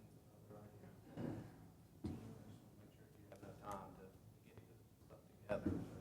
I don't want to have a meeting and not have the proper information. I think weeks. 3 weeks, I mean, 3 weeks is not going to jeopardize the project, is what I'm. We can table this until after that community meeting and then bring it back. That, good with the name. July 31st at 6 o'clock. 6 o'clock in these chambers. Good? Does that give him enough time? Thank you. Would that give you, would 3 weeks be enough time, Ted? Yes, Yes. I'm good. Thanks, Bob.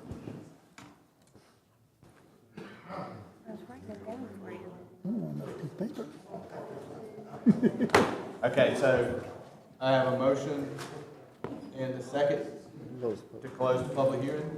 Yes. Okay, motion and a second to close the public hearing, all in favor? Opposed? Okay, the public hearing is now closed, and I will entertain a motion to table the road closure to after the community meeting, or next, To the August meeting. till the August meeting. Okay, I'll entertain a motion to table the road closure till the August 7th meeting. So moved, Mayor. Motion and a second, all in favor? Aye, and then we'll have a we'll have a community meeting, it'll be public, on the 31st, I think. That meeting's 6 o'clock in this chamber.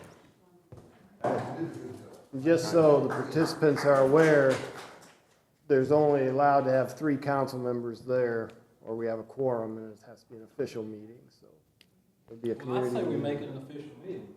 We can do that. Yeah, that's not what the motion is. Yeah, I know. Even if we're not making decisions? Yeah, we've had these community meetings before.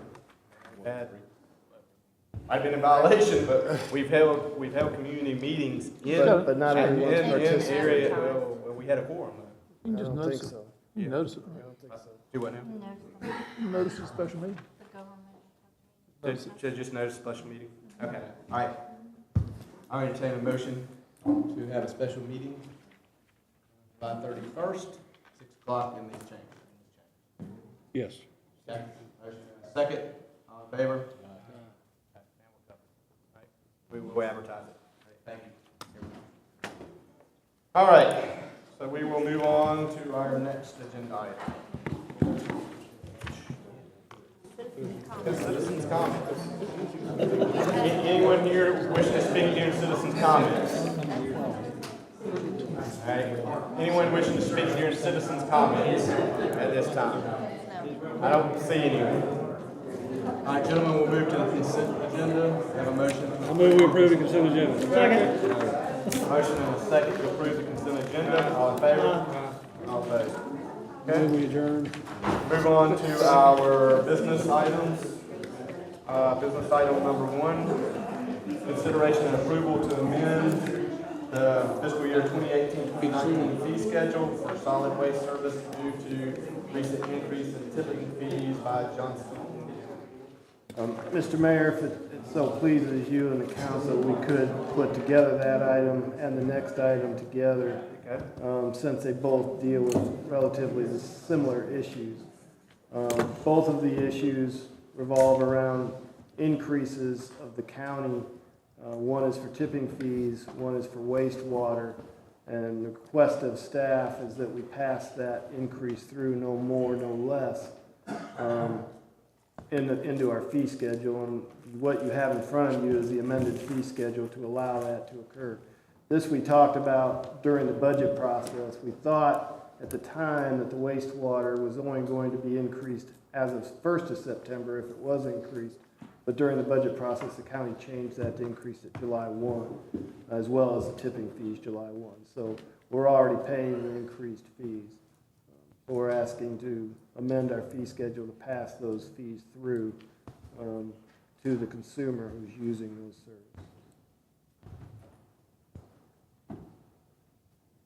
You would need a motion just to basically pass through the increase. To amend the fee schedule accordingly. Fee schedule for business item number 1 and number 2. Yes. Any questions for the council? Make a motion, we amend the fee schedule for the tipping fees and wastewater fees. Second. Second.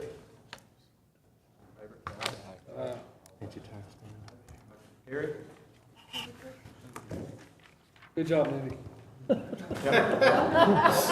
Silver-tongued devil he is. Okay, the next business item is consideration and approval to amend the fiscal year 2018-2019 fee schedule for strike rates, Town of Smithfield employees and Johnston County school employees. Gary? Hey, Mayor, Council. When we're going through budget discussions and we amended the fee schedule at the time for employees and Johnston County school employees we wanted to do some clarifications on what our intent was. And Dale here, who is our track director, if you want to explain exactly where we are and what our intentions were. I think it was a miscommunication on my part, is that when we talked about the rate changes and the different price changes being with especially the Town of Smithfield employees and the Johnston County school employees, when we talked about the 50% off for Town of Smithfield employees and 25% off for Johnston County school employees, on my side I took it as for what membership they fell under. And when we look at memberships, we have individual rates, we have corporate rates, and we have senior rates. Well, currently our corporate rates are any businesses that have a certain number of memberships they bring, but also our local, state, and federal government, our military, they qualify for those corporate rates. Well, fortunately, the Town of Smithfield employees are your local government. So as a Town of Smithfield employee, you qualify under that corporate rate. And Johnston County school employees, our state employees, they fall under that corporate rate. as well as is if a 65-year-old individual who worked for the town of Smithfield and is retired, then they would actually qualify for that senior rate. So the way it's written, it would be 50% off the community rate, which the communication was, I was thinking it was 50% off of said membership rate, meaning the corporate or the senior rate, which does decrease those membership prices, and it actually puts the town of Smithfield employees about at the same fee they are currently in, well, were currently in the previous years. So Dale, could we, well, I know we can't, but could we talk to making the fees for current town employees only free of charge? Yeah, we talked about that in the budget session. You and I talking more about that, promoting positive health of employees and with the minimal impact it would have financially. I would say that that's a big thing for the active employees. Anybody have any, for active employees, not family members? They still have to have. The family members would still fall under what you guys are proposing. Okay. Right? That was going to be my question. Only Yeah, that'd be great. the employee would be free of charge. Full-time or? All active employees. Right? I mean, We have you, 140 part-time employees.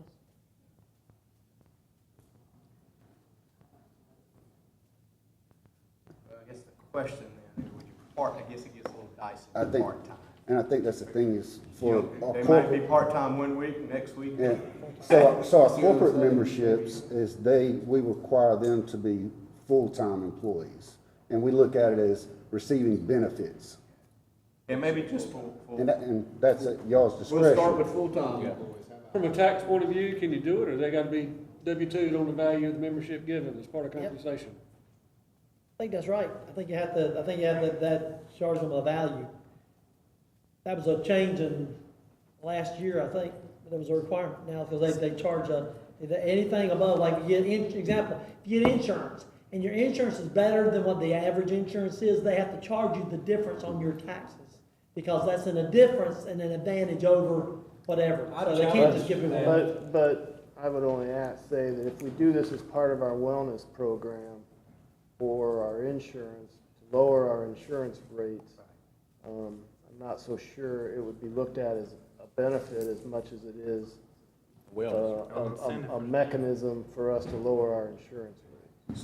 So maybe we proceed with what you guys are talking about, or either we can table this for 30 days and come back with information. That way we don't do it and you guys start changing stuff. Well, the only problem is we've already got an approval of the existing fee schedule, so these employees are gonna be charged a higher rate effective immediately as of July 1st, because that's what's on the books. That's what's been approved. Back that out unless the council wants to. Yeah, unless we said that, right? I say we move forward unless we find out otherwise. Because the county has a health clinic, and they don't send us a 1099 saying we give you such and such. That's. Do they give you a membership to the gym?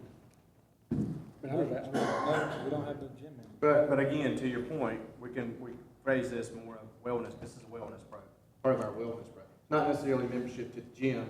It is part of our wellness program that they can go use the SRAC facility as part of our wellness program. Then don't you need to put that, though, in the employee benefit packets? Then it becomes part of the employee contract when they sign on, and that's given to them. It's not part of a fee schedule, it's part of their employment. You know what I'm saying? That's a different story now. Part of your offering benefits is free, or whatever, for the full-time employee, whatever. That's part of your, you know what I'm saying? Then that's a different story. Now that's part of your packet when you get hired, part of your benefits you get. But it's not a fee. I would ask that we amend the fee schedule for employees back to what it was prior to July 1st. That will make it so that nobody has to pay a higher rate than they're doing. Okay, so y'all haven't made any changes yet, right? No, we were waiting for this meeting tonight before we did. All right, so did y'all hear that? So the manager recommended let's amend the fee schedule back to what it was For this issue. for this particular issue, right? But that way they don't, July 1st, they don't have to start changing membership rates. Is that clear? Is that, okay? Best thing for you. And we table this issue for 30, about the allowing the employees to utilize it for 30 days to give them time to research all the legality. Make that a motion. It shouldn't be this complicated. All right, I have a motion, whatever I just stated. Second. I have a second. All in favor, say aye. Thank you. Yeah, you guys love me. Okay, business item number 4, consideration and approval to enter into agreement with environment. Turn it over to Ted. Again.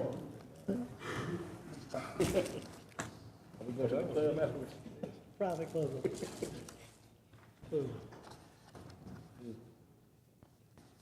Don't even know what you're doing.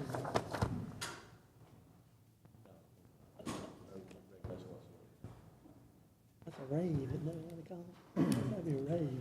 All right, gentlemen, if you recall last month, I had gone through the idea of creating contracting a firm to do the economic analysis for system development fees. I had explained what they were. The most important thing is that they're a one-time charge upfront to developer. The benefits to why towns should do this, and then how we start the process.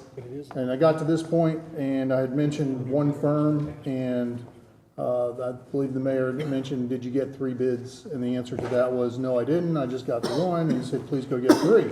So that's why I'm back here. We tabled it until I got 3. So the town, we did bid the process to firms that have done this analysis before. I did receive 3 bids. The low bidders were actually tied. It was in your packet. W.R. Martin and EnviroLink. We went back to EnviroLink because they are familiarity with the town systems, and they are already a contractor and a vendor in good standing. So that was the bid tab. You see they were pretty close and tight. Not a lot of room for wiggle, but that's why we chose EnviroLink. So the town proposes to hire EnviroLink to perform the economic analysis. The analysis will show what the maximum number can be.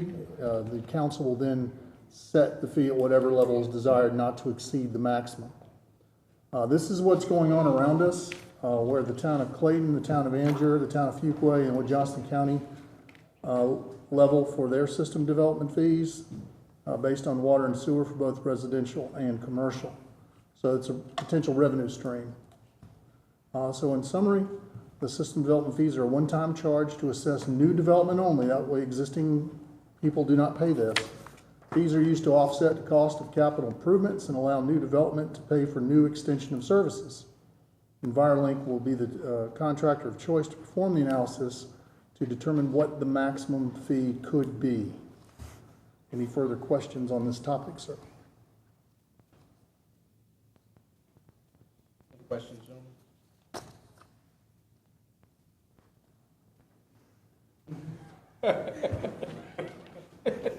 Did you hear anything I said? Councilman Ashley would like you to repeat that entire presentation. Word for word. Would you like me to go? I can go back to the start if you want. That's Councilman. okay. We got it. I'm just kidding. Okay. All right, any questions? Do I have a motion?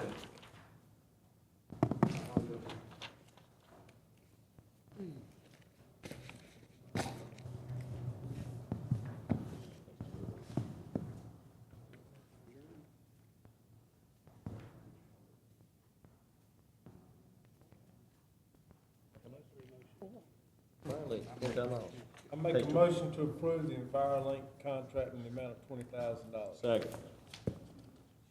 Motion and a second, all in favor? Opposed? Pleasure doing business with you, gentlemen. Yes, sir. Yeah.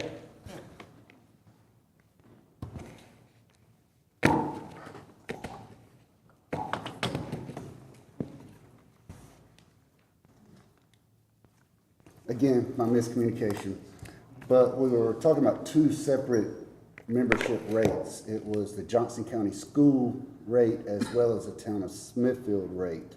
And thinking of that conversation, what was tabled, it seemed like we were more towards the town of Smithfield employees.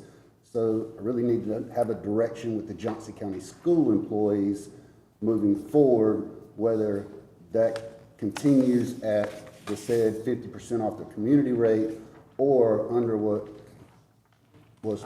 I would say that that was part of the motion because we asked to keep the return to what it was prior to based on this issue, which is the two issues that you. So they won't have an increase bills. Yeah, it will stay the same as it was prior to July 1 until we bring it back to you. And then we would cover both again. So that was both of them? Yeah. Okay, just clarification. I think we're covered. You good with that, Dale? I just wanted to make sure, so we won't, going forward, 30 days. Okay, no problem. Thank you, sir. Clear as mud. Right. Okay, gentlemen, council members' comments? Comments from the council? Yeah, hold on, let me pull out my notes. I'm just kidding. Well, I do have one comment I'd like to make. Just remind everybody that this Saturday, the boat ramps in downtown corporate. Now, we've had a lot of, that project's finally come complete, and we're thankful for that. We had a that race and the cardboard boat, that looks exciting. The other thing I wanted to mention was the July 4th celebration. I've heard a lot of feedback. It was one of the best there was, and I just want to tell downtown folks thank you for that. I would challenge you, Sarah, and you, Mayor, looking to the future, what a concept it would be if all the Johnson County towns would come together to the county seat and have one great big celebration. Something all fireworks in one spot, because everybody's doing their own thing. I thought that was a unique idea. But I just want to tell y'all thank you for the efforts that y'all did. Comments? One thing I did want to mention, you may have read or heard about already, but the town of Selma lost their town clerk, Brenda Thorne, effective leave. Employee in the town of Selma for 33 years.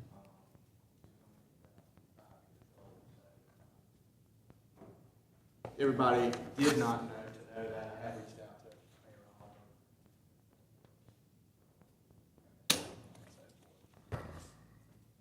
Anything else, council? Not, I'll turn it over to the manager. Thank you, Mr. Mayor. I have only a few things.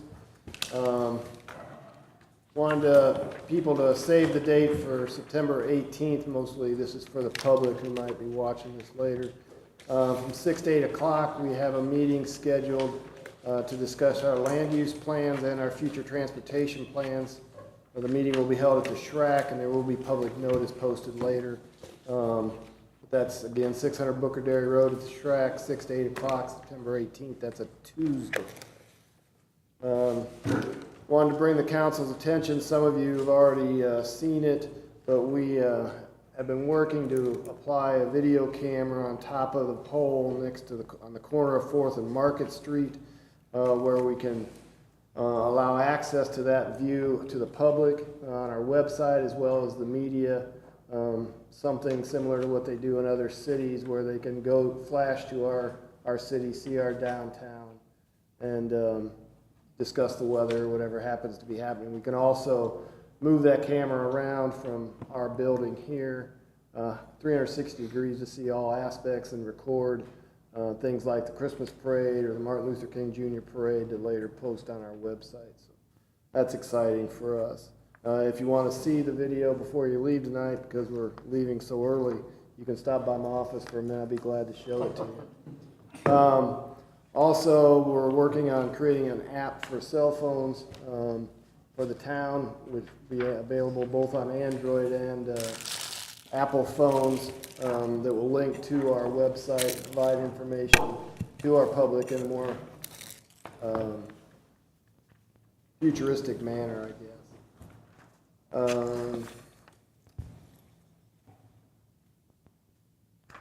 Lastly, I was asked to comment on the request Councilman Lee made at the last meeting to investigate a matter involving a young lady who was in a house while we were searching for drug dealers in the last drug round. Chief Powell has looked at that. He has found that his officers acted appropriately in all regards. And in fact, we don't believe that the story was quite truthful from the lady who was the person involved in this allocation. In fact, she misrepresented her identity to the police officers as rather than they not identifying her properly. So we believe the police department acted properly, followed all possible protocols and its accreditation requirements during that investigation. So we wanted to pass that along to the public so that they continue to maintain confidence in our police department that works very hard in our community to keep everybody safe. So that is all I have. I move we adjourn. Second. Motion and a second to adjourn. All in favor? Thank you, gentlemen. Stand adjourned.